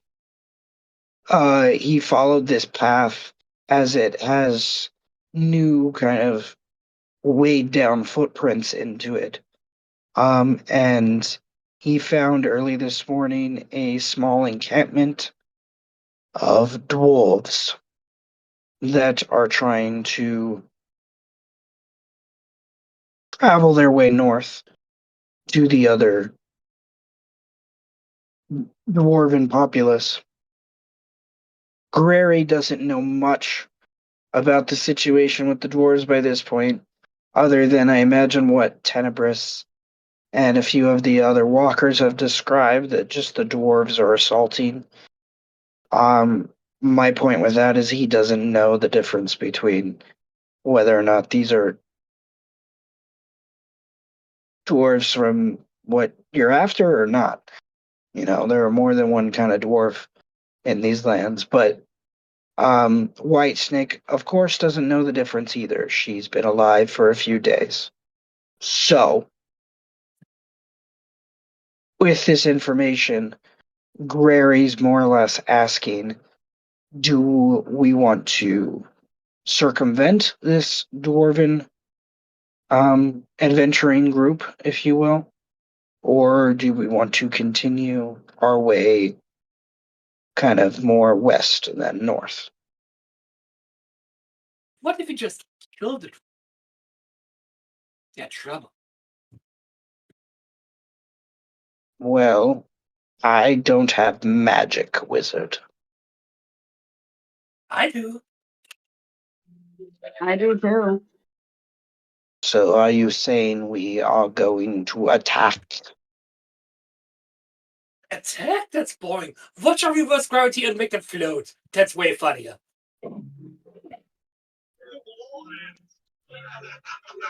Why is it always reverse gravity?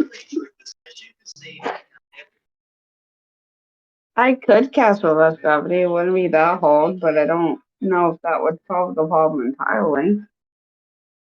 Oh, it's such a big radius. Imagine how many dwarfs you can make float. And they just drop them like hot potatoes.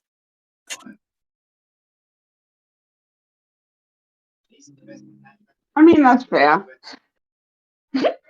Right? Right?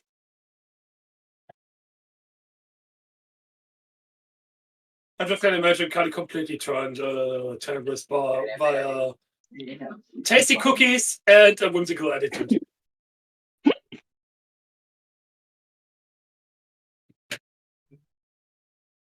I guess Okay, with that, Kaly cast reverse gravity. we're not there yet. Oh, sorry. No, you're good. Uh,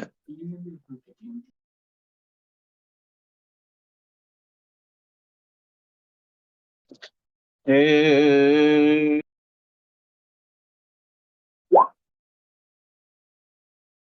okay. The other Animaesus feel, obviously by their change of stance and pace as they go to follow Grary, and he takes the body language and turns about to follow back the trail, that they agree that the invaders of their lands don't deserve any such mercy. Um, Grary will lead you to the trail. And this is plains and grasslands and things. So some high grass, some stones here and there, hills and stuff, of course, maybe to hide behind, but not the easiest place to do so. To get close enough on this bright afternoon to the dwarven camp to cast magic, I would need a stealth check from the group. Woo! Foresight is fucking broken and I love it.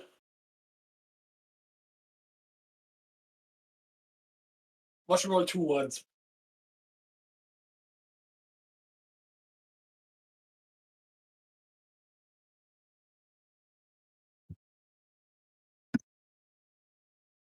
It would really suck to have to do 40 push-ups all at once. Most monsters don't have a perception above like 8, so it's fine. Oh, right. Kaly, why are you not in the game chat? I gotta roll for you, I think. Oh, I walked away for a second. I'm trying to get food. They say that one was here, so I was waiting. I'm sorry. Okay, don't worry. I'm gonna roll for you if I can find your sheet. Sorry. Where the hell was it again? There's too much. There's too much shit in my shit. Stuff. Ooh. Oof. Oof. Okay, we fucking suck. Yeah, not Team Stealth by any means. We have to be very quiet. Steps on a cattail. It's rabbit season.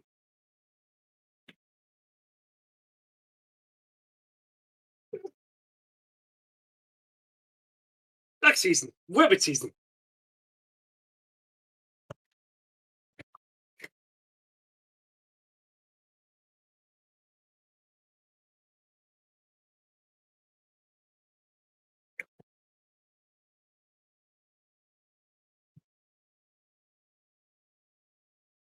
Goblins are letting the goats. I don't think it matters though.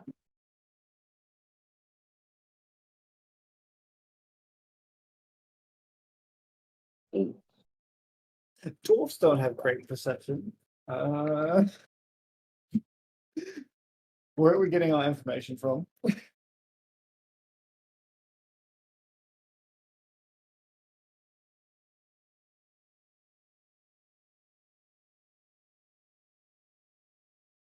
We're in a room where all the walls are 4 feet tall.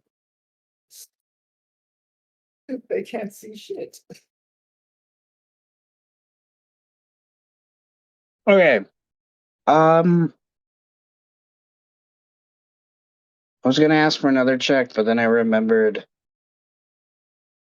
that it's Tenebris and a bunch of scary looking elves. So yeah. um Let me open a sheet. Oh. All right. I would.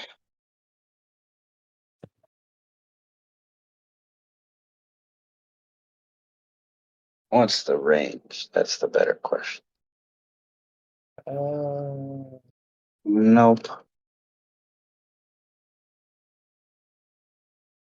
Yep. Yep. Okay. I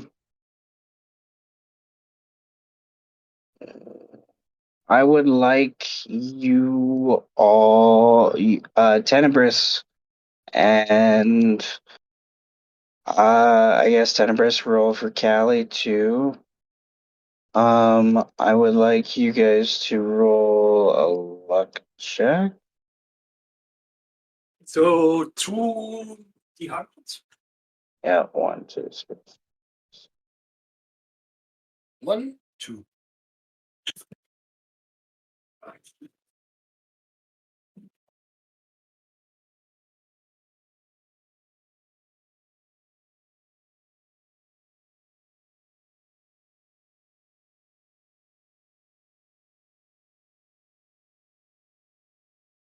Okay, well, I'll roll this in first.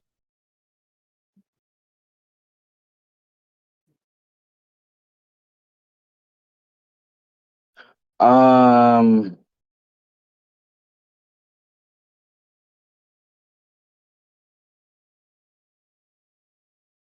gonna say those under 1. Suppose those two. 2, 3. All right.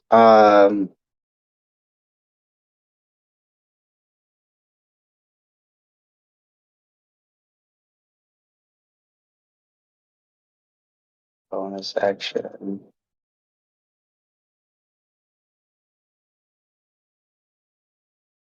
Yeah. And then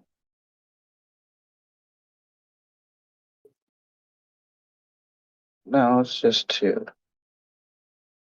No, it'd be 4. Yeah. Okay.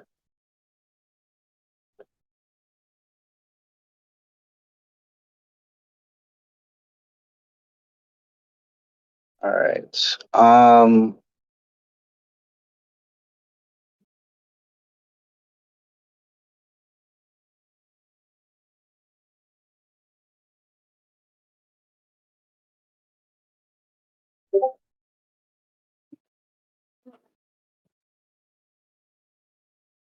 Doing mathing it up.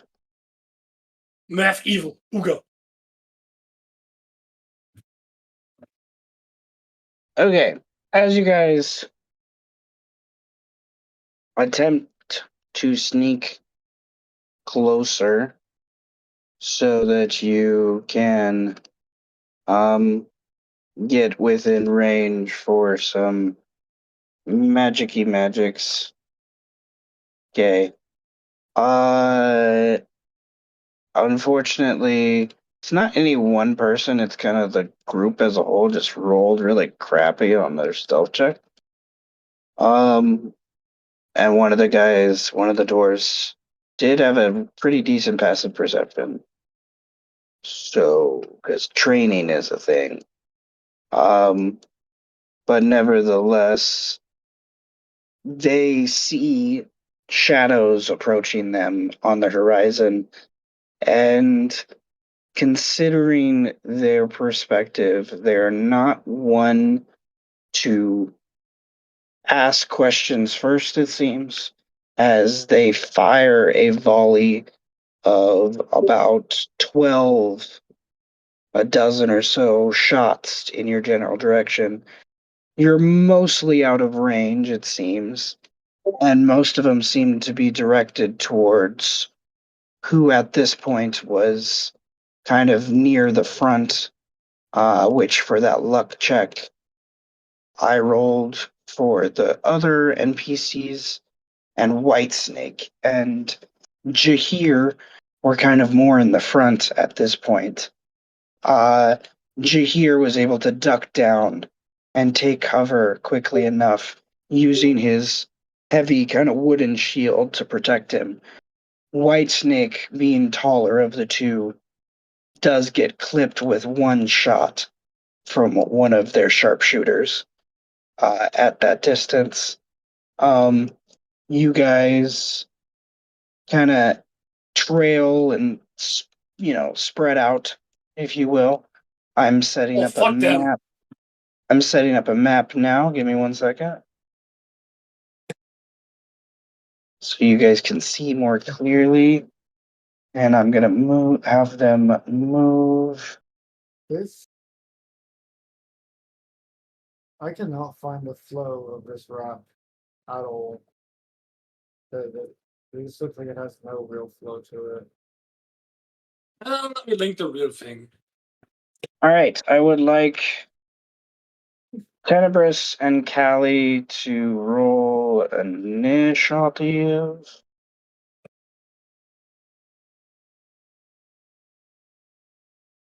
One more, please. For some reason, YouTube won't let me just search things like it should, and I'm angry.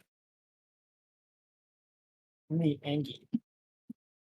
Angry, yes. And I'm rolling a D8 as well, which I also casted on. Can I retroactively say I casted it? Give alacrity on myself as well as Kaly. Is that fine, Seth?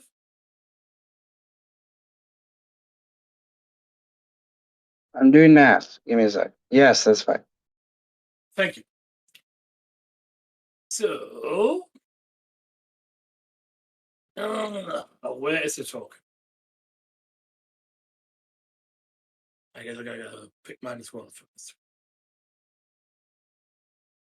The original was 24.2 plus 6, that's 32.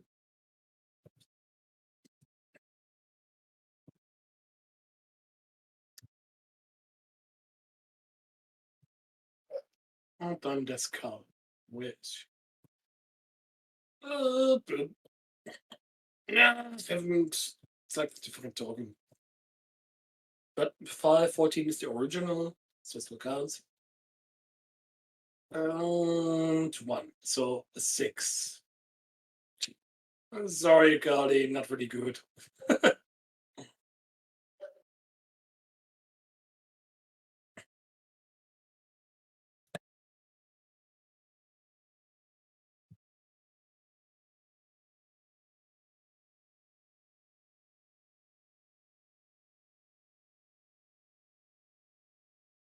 Okay. At 5. I got a fucking 14. Sam, stop adjusting initiative, please. It keeps kicking me out. Oh, okay.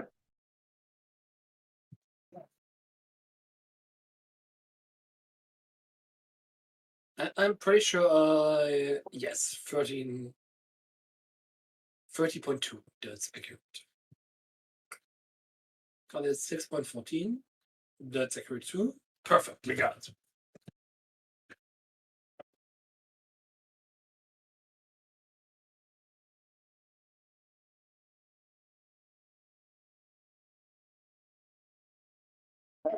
All right, Tenebris, what do you do? I'm gonna blade sing, obviously. And I'm gonna. Where the fuck is the enemy anyway? Could you bring it? Northwest. Northwest. Thank you.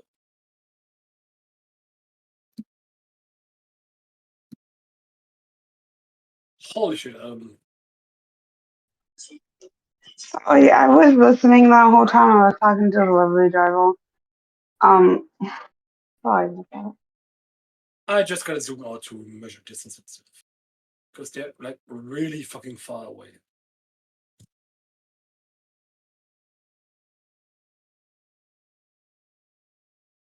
You're I in don't combat, have Kaly. Fireball because we're going by themes here. If I had Fireball, it would be fucking amazing, but I don't because Flare is more important than what's strictly, practical. Well, of course. Like a dwarf I'm who just gonna only move casts on over fire, here. never uses ice magic. Yeah, precisely. Themes are more important than what's practical. That's just a fact of life. Exactly. Can't really cast Chained Innovation yet because they're too far away, and I can't move in. Ah, it's annoying. Can't really do anything here, so I'm just ending my turn where I stand. Unless you're a wild magic sorcerer, then everything is on the table. That's true. Also, did Seth roll for Lord Writers? If not, I still gotta do that.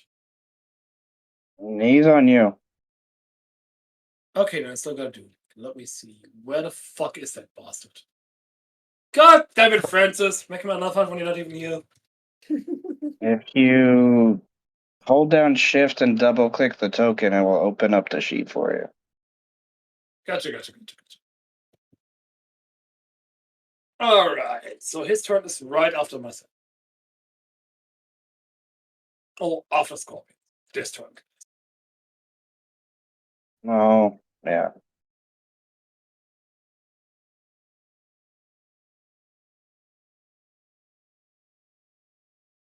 Jesus, what I made is the it? kids too overpowered, didn't I? Level 20 is Why'd you accept it, Seth? You know he's gonna make Because they're gonna die eventually. No, they won't. Shut up. Who's gonna make consequences? You know that. Okay, what do you want to do with Gravitas? He's gonna brainstorm as well. Because as far as I know, class features replenish, even for simulacrum, right? Yes. Perfect. Then he's gonna move. I have it so fucking zoomed out. I really gotta do this bullshit here. Boom. He's got the move fit as well, so he moves up there.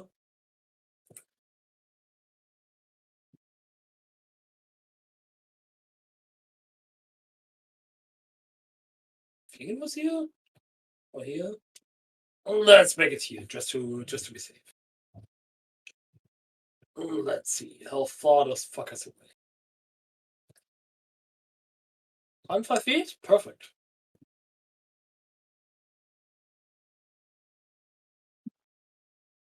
That just means.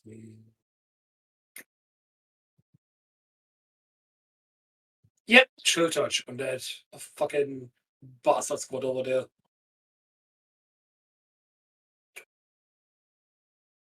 Boom.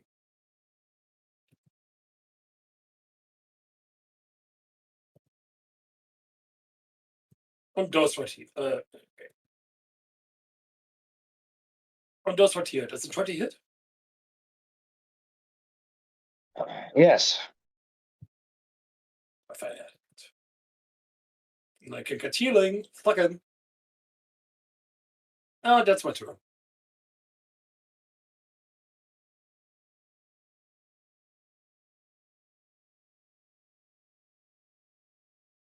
Interesting, because I've heard someone say, like, why heal if you just can deal damage instead? And it's like they didn't take into consideration your healing is guaranteed. Dealing damage is not. Well, we haven't taken damage yet, have we? I'm just saying.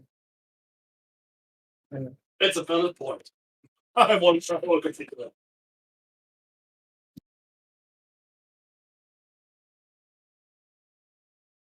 For instance, your team is trying to dispel all the goddamn bullshit off of a god that they decided to run the wands with. They might need a bit of healing reinforcement to survive for a little longer.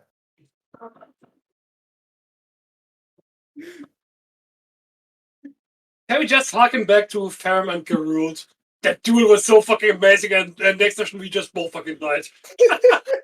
It was so fucking cool! Why heal when you can deal damage? I beg to differ. You did heal! Courtesy of the druid fucker. But you still decided, don't pick procs? Fuck him. It was so good. It did help that I had a tummy ache and vomited half my throat.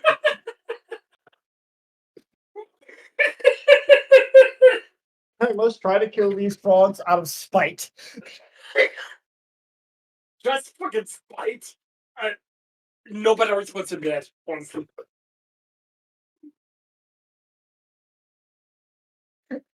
I stole this frog fair and square. How dare he get the chance to escape?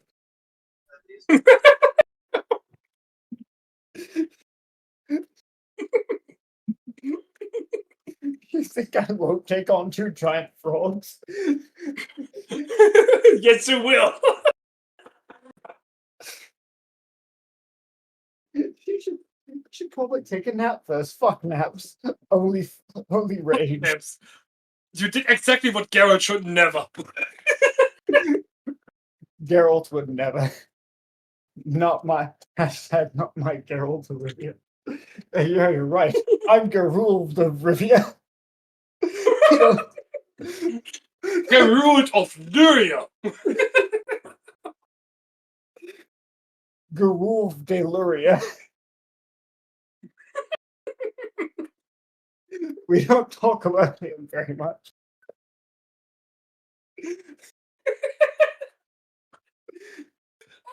It's so fucking good. To be fair, He died like a true witcher to a monster he wasn't prepared to fight. That's true. Holy shit. Wait. Was Garrett based on a Witcher? Was he? Yes, well, not intentionally. Oh, Not 100% intentionally, but that's just kind of like I kind of realized, like, wait a second, he's basically a witcher. but that makes it better, doesn't it? Like, Right. Lazarus was intentionally based on a Witcher, but didn't end up being a Witcher at all. Those 2 shots go towards gravitas. Oh, shield. I'm pretty sure he had the level 18 feature of both shield. Let me double check. Also, he blade sang, so he has like 5 more AC. Wasn't on his token, so you just. Let me just double check.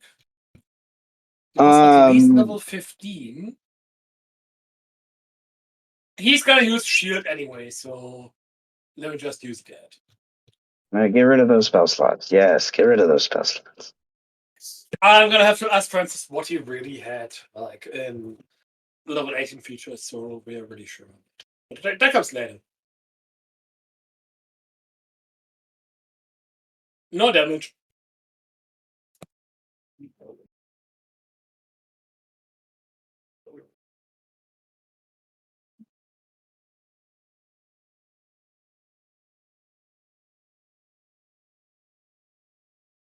But yeah, I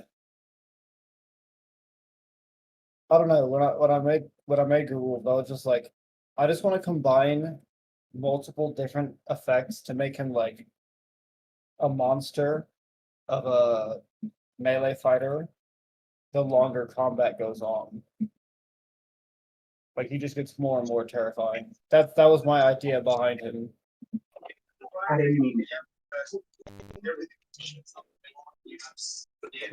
The Witcher part came after with all the potion shit.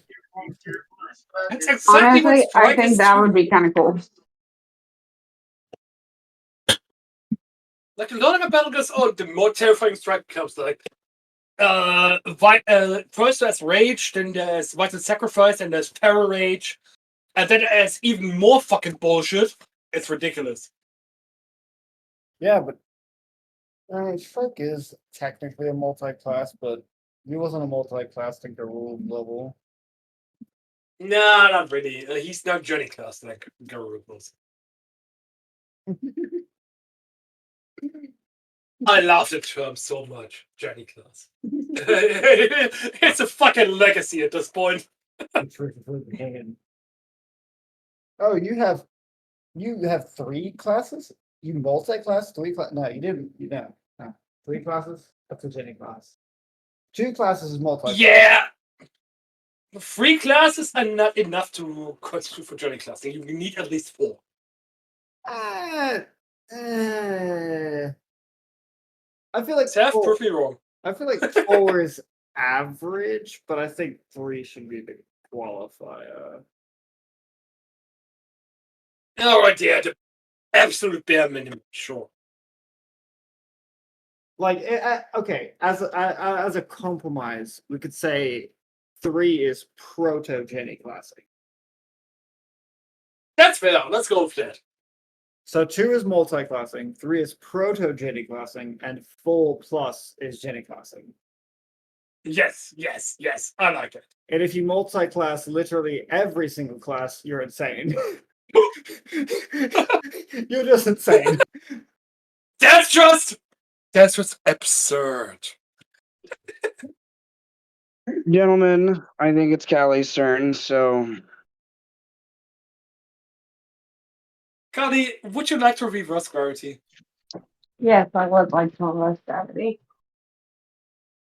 Perfect. Let me double check how much movement speed you have and how far it.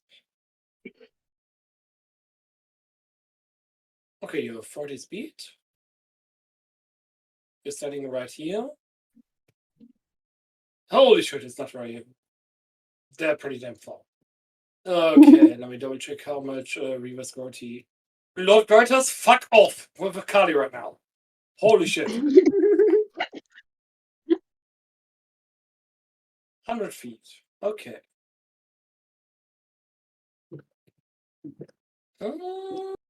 Yeah, 14 dexterity is not very. I'm like. Okay, let's just say you dash for this turn, right? So they can come closer. Yeah, 100 feet. Up to like here. In front of Lord 4.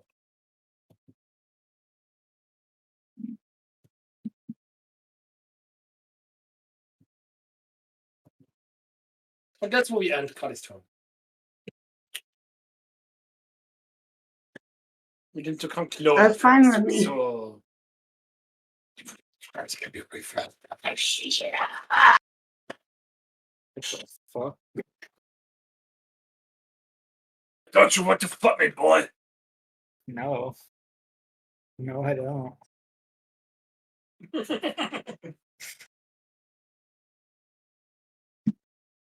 I actually feel that is a terrible option to take.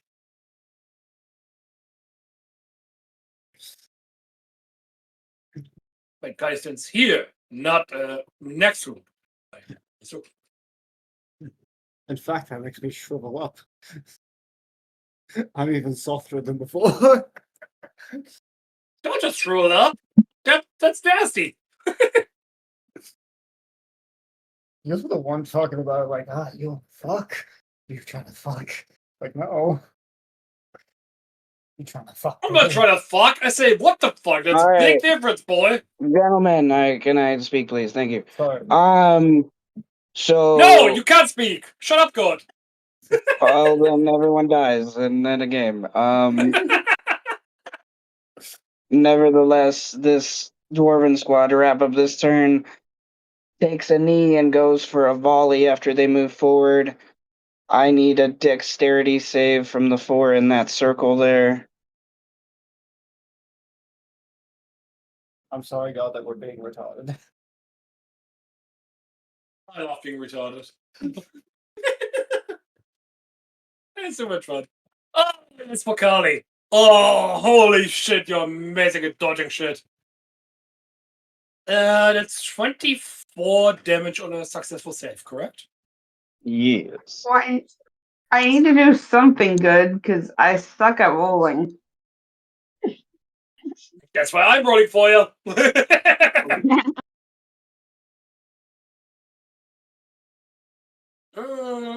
Lord Gravitas is in the circle as well, so I gotta have to reopen his sheet. Oh, god damn it.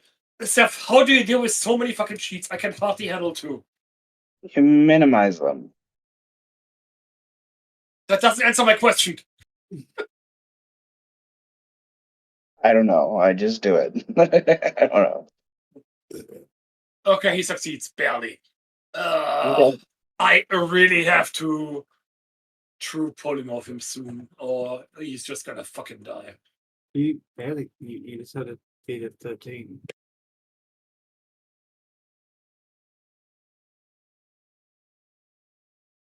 Yeah, but he's like 30 health.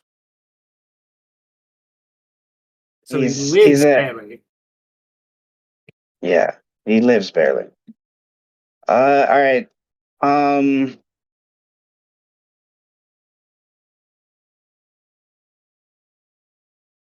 Meanwhile, Meanwhile, in the Tarrasque liver. We get to the force group already in the meantime. I really missed him. you guys took too long with downtime today, so there you go. Probably not happening today. Oh, was what? It's true. Meanwhile, yeah, indeed, in the lungs, not the liver, Birdman is traversing with the Tarrasque westerly, Meanwhile, in the League of Evil. and Birdman, the Tarask. Are you there, Birdman? Yeah. Okay. The Tarask smells something, and because of God. your natural explorer feat, you smell it too. And I don't know if the Tarask knows this smell, but maybe you do. Roll me a raw intelligence check. A raw intelligence check? Yeah. Oh God. Okay, that's high enough. Nice. It was a 5. You smell dwarven sweat. Gross.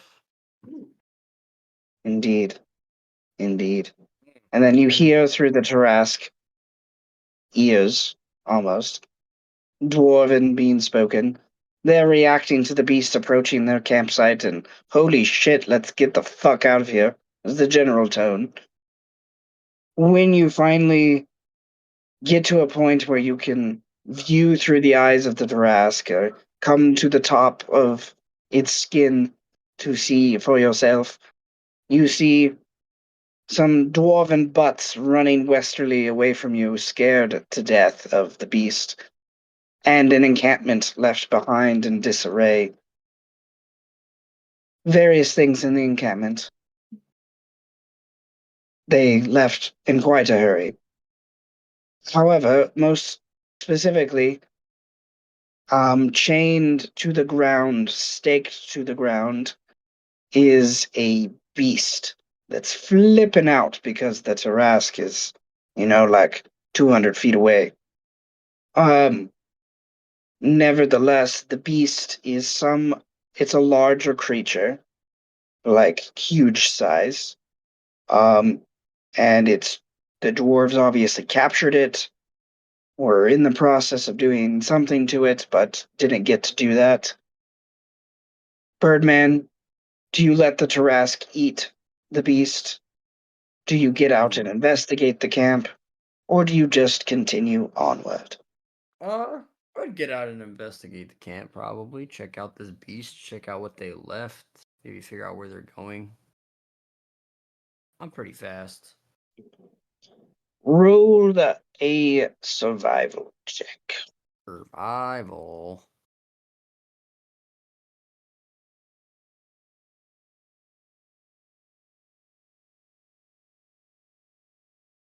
An encampment of dwarves that has been here for a few weeks, it seems. They have returned to this spot quite a few times in the last few weeks as like a central meet spot with the other dwarves. The general tone you get from this is it's a poaching camp. These dwarves are following the other dwarven army, taking advantage of their wake to go after things. Here, as you get closer and closer to the beast that's chained, you see a young wyvern that has been chained down, and is still flipping out, but the chains are holding. It is one group of chains. There are other chains nearby for other bigger creatures. It seems like most of what they have poached have been the local dinosaurs and larger creatures that are known to grow where the Tarask has been feeding it the lands these few centuries. What do you want to do? So it's like when you say a wyvern, you mean like a small dragon-ish? Basically. Oh, what is it doing out here, man? With your survival check, You remember Barong, the Black Dragon? Yeah. I think Birdman was here for that. Yeah, BDD, my boy. Yep. Yeah. You. I don't know if it was Birdman. Trello maybe have been involved by that point, but there was also the Red Dragons that came, and you guys, Eros, persuaded them to turn around to fight the dwarves. The dwarves have instigated the mountains to the south in their traversing northward. Many of the creatures that used to find solace there have been disturbed and have been flying north into the lands of the Animaesus. The dwarves are taking advantage of this chaos, but you're pretty sure that's where this wyvern was probably originally from.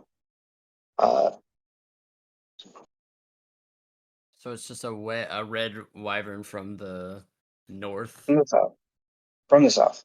or from the south. Oh. Does it speak?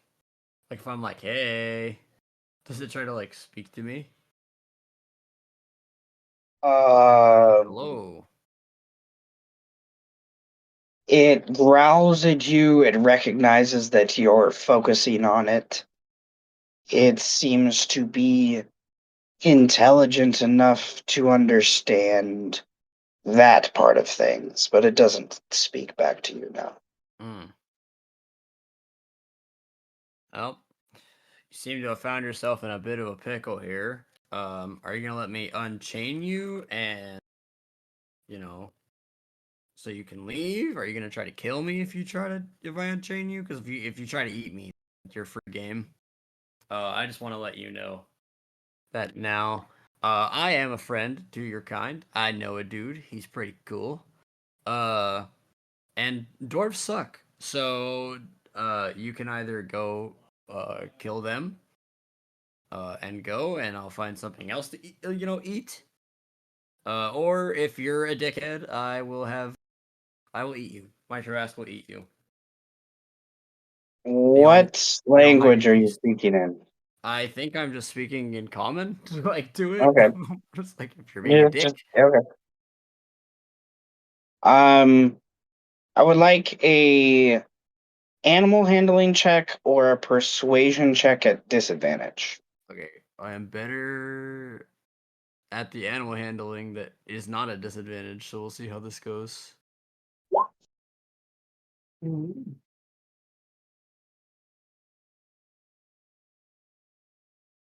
I'm a natural lover of nature. I'm not trying to fuck this guy's nature up. I'd rather, honestly, have the Tarrasque eat a dinosaur. Because dinosaurs suck, and they tried to kill me one time, so fuck them. The creature seems intelligent enough to understand that you're trying to reason with it, that you're trying to talk it down, and it calms it. It turns its head when you get closer to put itself in a position to where you could slit its throat if you wanted to, but the chain's right there too. So I kind of look at it like, okay, so if I release this chain or find keys to break this chain or do whatever, is it like it's just chained to like a post? More or less, like a big stake. There's a couple stakes that the chains connect to that are holding it to the ground. Oh, okay, so I kind You of could look at attempt to him. dig out the stakes or something too, maybe, if you wanted to. That would probably be easier for me to do, dig stakes out, than it would be for me to break a chain. I'm not a very strong man. So I just kind of look at it like, okay, so just to be clear, before anything goes crazy, I'm gonna let you go. You can go eat those dudes. I don't care. Um, but if you try to eat me, then you know, nature's scary. Cool. Just like hands up, like I'm gonna dig these stakes out now, and if I dig it out and you try to bite me, I'm gonna let the greatest beast in all the plains eat you. You know It's a what? dog. That's fucking fair. It's a Tarrasque dragon world out here, bro. In emphasis, the Taras kind of steps forward at that point, and the creature just kind of there's I don't think it's a nod or anything, but the way it blinks at you, you can see it understands that Cool. it's that it needs to just be calm right now. Okay. So I let it go, and I sick it on the couple of dwarves that left the encampment. It unfortunately cannot fly at the very current moment. Oh. So Well. it like scrambles away from you, kind of towards where the dwarves are running. It's Oh. moving at a relatively slow pace because it is more of a flying creature than a non-flying creature. It can't fly? You What know, happened to it? uh, They cut its wings off or um, something? your survival check is high enough to remember this. The Tarask Oh, has has its this thing. yeah. Oh, so it's not injured. It's just I'm making this I'm making this Yeah, harder for it. Okay, good. No, that's fine. That makes me feel yeah. better. It can't get away very quickly, so it kind of feels vulnerable. To be sure, it It is should. dashing at 40-ish speed a turn. Like it's not moving very fast. Um, but it will break away to try to like the where you're at. You're um a few miles away from the tree line. You're close to forest. You're not there yet, but um, the Taras kind of snorts at that as it flies away. And Brandon, I would like to give you 2 inspiration points Yay. I am a friend to all for creatures, unless you try to eat freeing me. the wyvern. Um, I would Don't like eat me, I'm then your friend. I would like then to wrap up, I think, today's session, going back to the Amu and Pio and um, Whoremonger. Pio has returned, not Pio, Amu has returned from his engagement with the swamp leader, and you guys took another day of Wrapping up rest. already? Yeah, like Oh. 15, 20 minutes, yeah. Um, Can for I get a things can I get a I, can I get a timeline check before you do that? I'm sorry. um, nevertheless, Amu, your group with Pio kind of, I think, taking point leads to um, a another smaller group of like forest woodlands before you get to this grassland area, and the uh I imagine Pio darts off rather quickly, seeing something before either you two do, just being at the front. And you hear some stumbling, some noises being made by Pio reacting to whatever he saw and finding it down behind this tree. You and Gormonger kind of dash up on all fours to catch up with Pio, and Pio has he's a pretty high level monk. He's already successfully kind of stunned and knocked out these 3 dwarves that have guns on their backs and were trying to be stealthy and avoid, but weren't able to get back away from the line of sight before Pio ran over. And Pio knocks him out, and Gormonger kind of does this weird yip growl, like he's accepting what Pio's done. He's angry at the dwarves, and uh, Fuck the dwarfs. they start to bind them as they're knocked unconscious for the moment.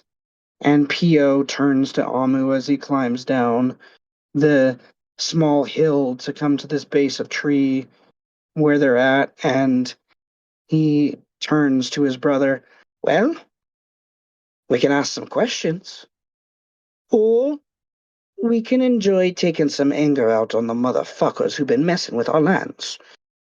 Warmonger seems to agree with the second. He doesn't seem to care about any answers these dwarves may give.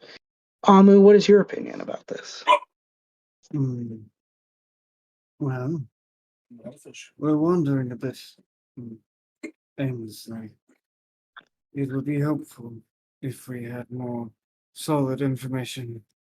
We do not know how fast these dwarves travel, so currently their whereabouts are unknown to us.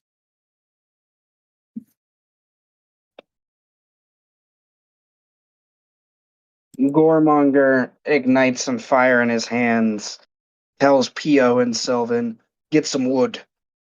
Pio grabs some wood, starts to make a fire, and Gormonger, in the process of igniting the fire, takes his thorn whip and whips one of the dwarves by the ankles and drags it over one of the branches of the tree and hangs one of the dwarves over the fire that's being made and starts to sit down with his staff, waiting for the interrogation to begin.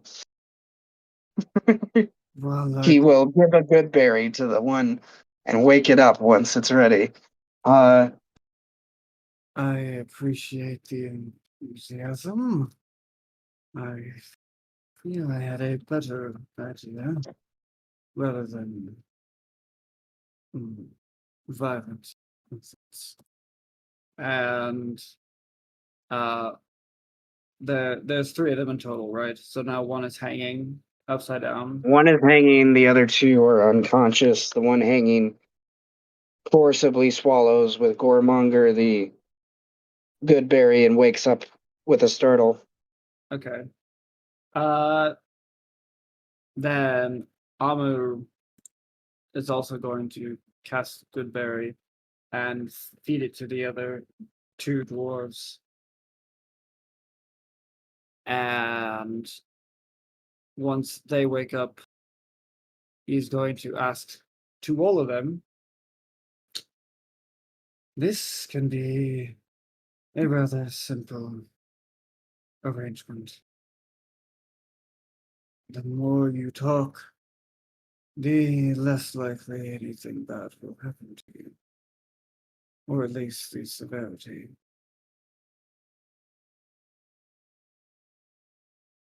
Are we in The agreement? two on the ground look at the one squirming above the fire, kind of nod. The one squirming above the fire just yells in Dwarvish, let me go, let me go. Good. You're from the larger encroachment of dwarves, are you not?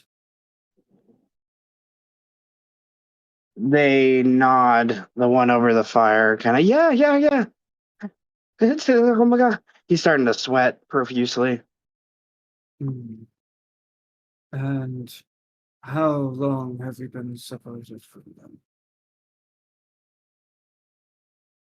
The two look to each other, the one closer to you, more of a blondish beard, answers, we've been here for, some of us a few months, some of us a few weeks. I myself, about almost 2 months I've been in your lands. So then the army that is currently marching to the east towards the city of Salt. When was the last contact that any of you have had with? They look to each other. Finally, one of them kind of turns to you after a moment. It's been a few days, I'd say. No more than 5 or 6. So, you know how far they were and the speed at which they are able to travel, yes? We dwarves are predictable in that way, I would say. Good. Then tell me, the direction they were headed, how long would it take for someone to catch up to them now from our position?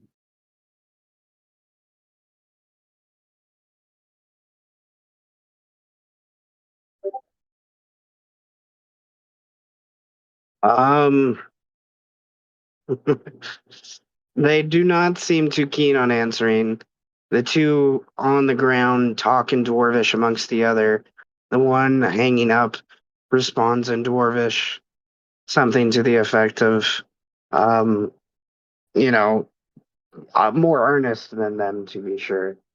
Let me remind myself of Pio speaks Dwarvish. Um, Pio would speak up in Dwarvish to them, telling them, there's no use. You have really one option right now, and that's to tell us what we want to know. There is no other option. And he is going to add. Has it how because Amo doesn't understand Dwarvish. So he sees that Pio is talking to them. How long were they conversing in Dwarvish? Few moments. Like no more than a minute? Or Yeah, at most. okay.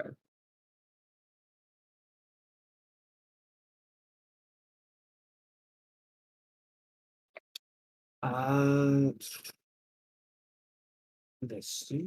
Said anything? Okay.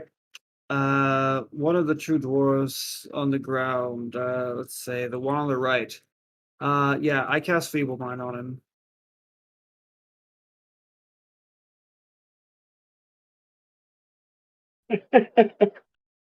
uh, Why does it make too much Charisma sense?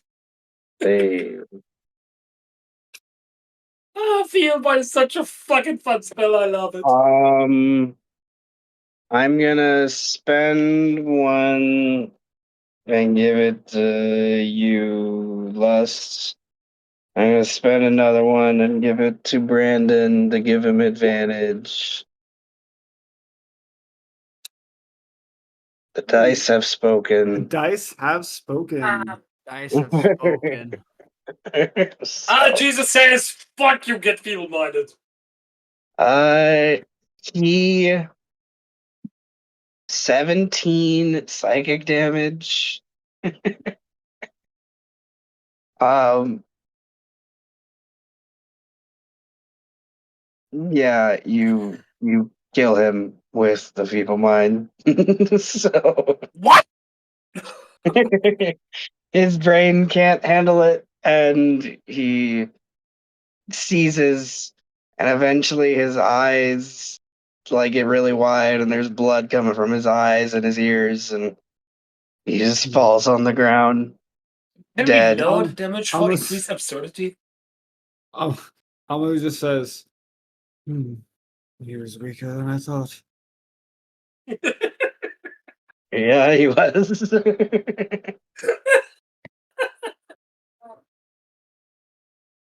The other two maintain I their love Amo so sanity much. and do not freak out despite that. Somehow, The most and brutal of us all. they get really quiet, and the one over the fire in Dwarvish just starts barking at you. P.O. stands up and gets in his face, basically telling him to shut up. And then kind of backhands him across the face to get him to like get out of his, shit that he's doing. Oh Jesus. I'll kill your sheet. Are you your sheet? That's your sheet. Oh. Bam. Guy has a big bruise across his face.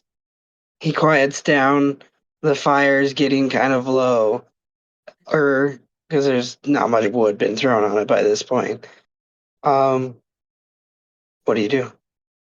I will ask you once more. How long would it take for someone from our position to reach the larger army?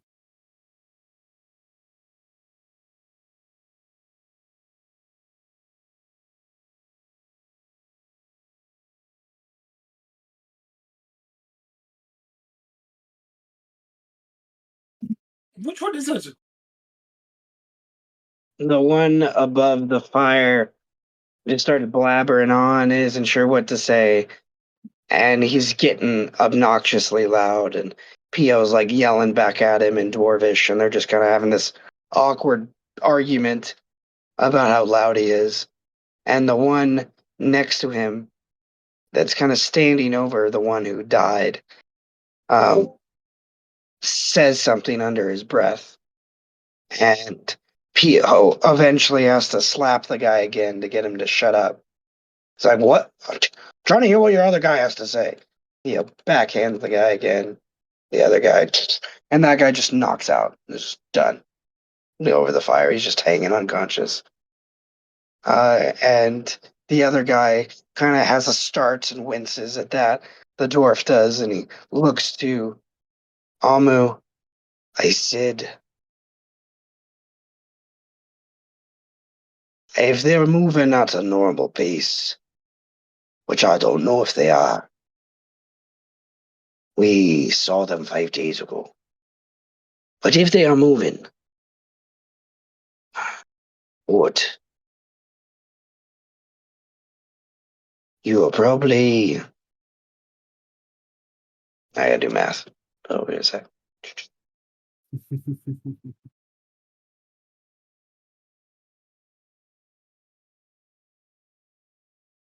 You are a day, maybe 2 behind them.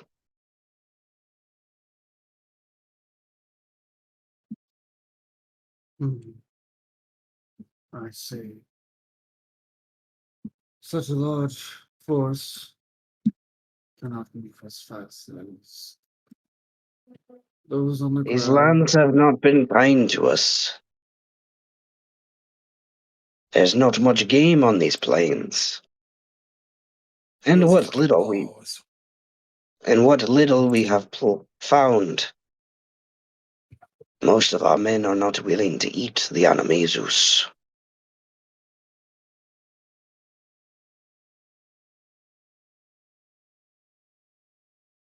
Hmm.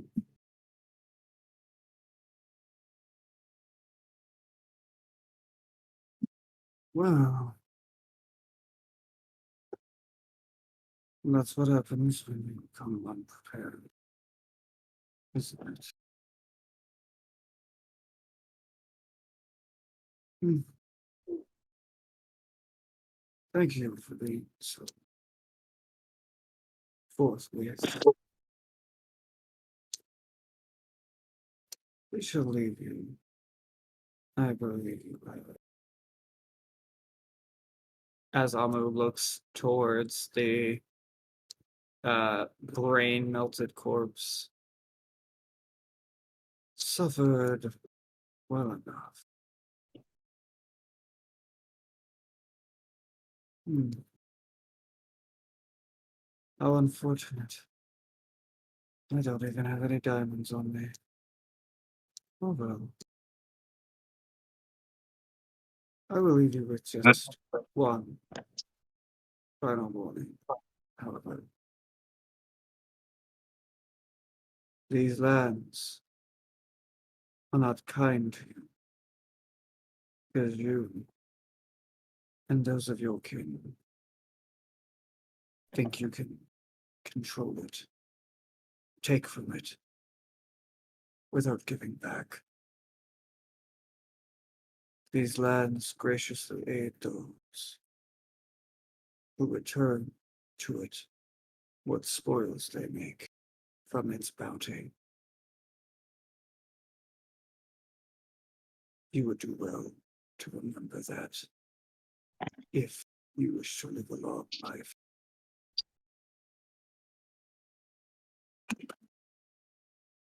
You're saying you're gonna let me go after you killed my two brothers? That one there hanging is still alive. He kind of rises at a start to see if he can go help his brother. Do you let him? Sure, yeah.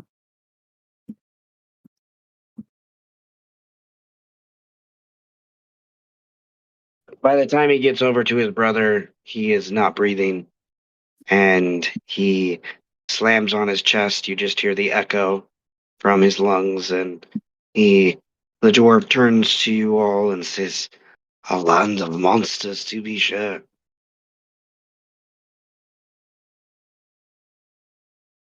Hmm. How do you think monsters are created? They aren't natural. They have to be made.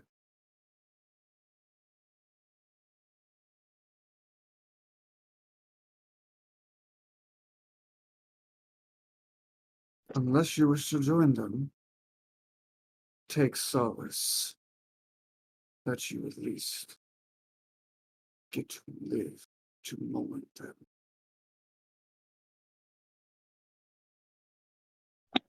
He stands as straight as he can, prideful, I should say, and he is going to start running. And I would like you to roll a survival check. Ah, sure. Okay. Um,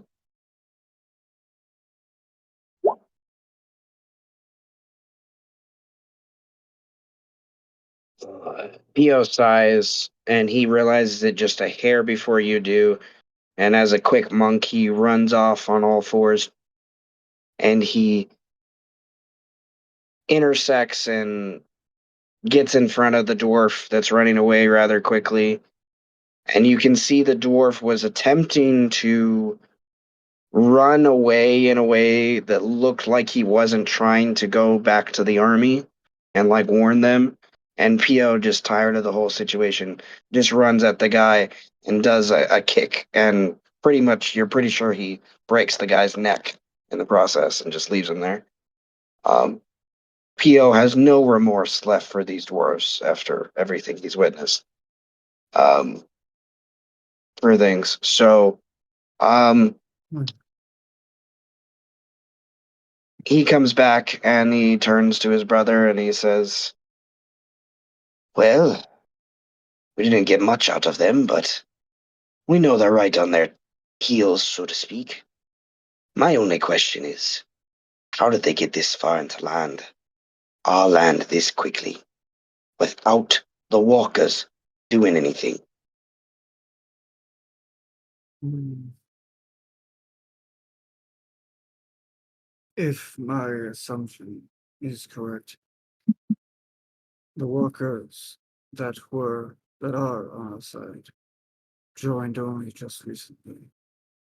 Perhaps there are those who have tried to aid the dwarves then. There are more than this handful. There always has been, right? Like, I can't believe that the walkers have dwindled this much in the last 50 years.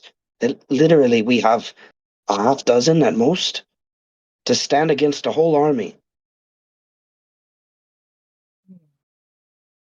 At least there's been more than just a corruption upon the lands. It has also been a corruption upon the mind as well.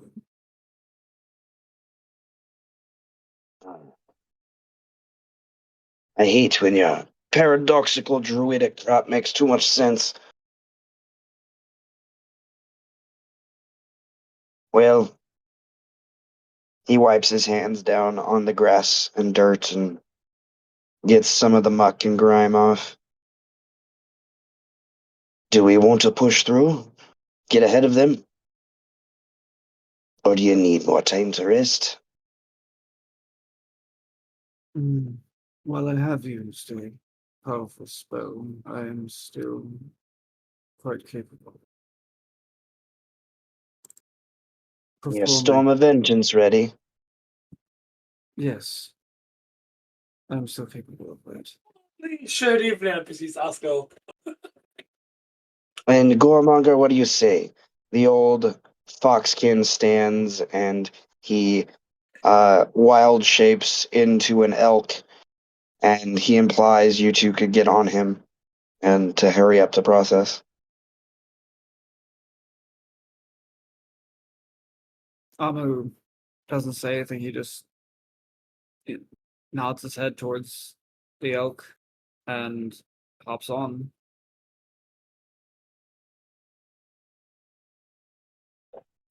Starts to trail kind of northeasterly, following here and there. Either you or Pio, or Gormonger, all proficient in survival, stopping here and there, noticing. Eventually, the trail for the army is just obvious. It's just like that many steel boots traveling together. And what stops you is probably the tracks more of their three primordials that are traveling with them. Um, One looks quadrupedal, as best as you can tell. The others seem to walk with a gait that's a mix between quadrupedal and bipedal. Um, and they weigh a lot, like their tracks sink in quite a few feet. Surrounding those tracks are just obviously a few thousand dwarven tracks that are heading north. They are moving at a slow pace, very slow pace. It is like obvious that there's something wrong, and it's probably P.O., maybe Gormonger. No, you're a spore druid. You might not. You know muck and grime.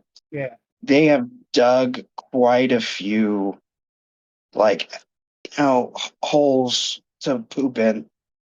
Like they are as they're going. Like they're not. And your guys' nature and survival, they haven't done the greatest job of obviously keeping their water clean.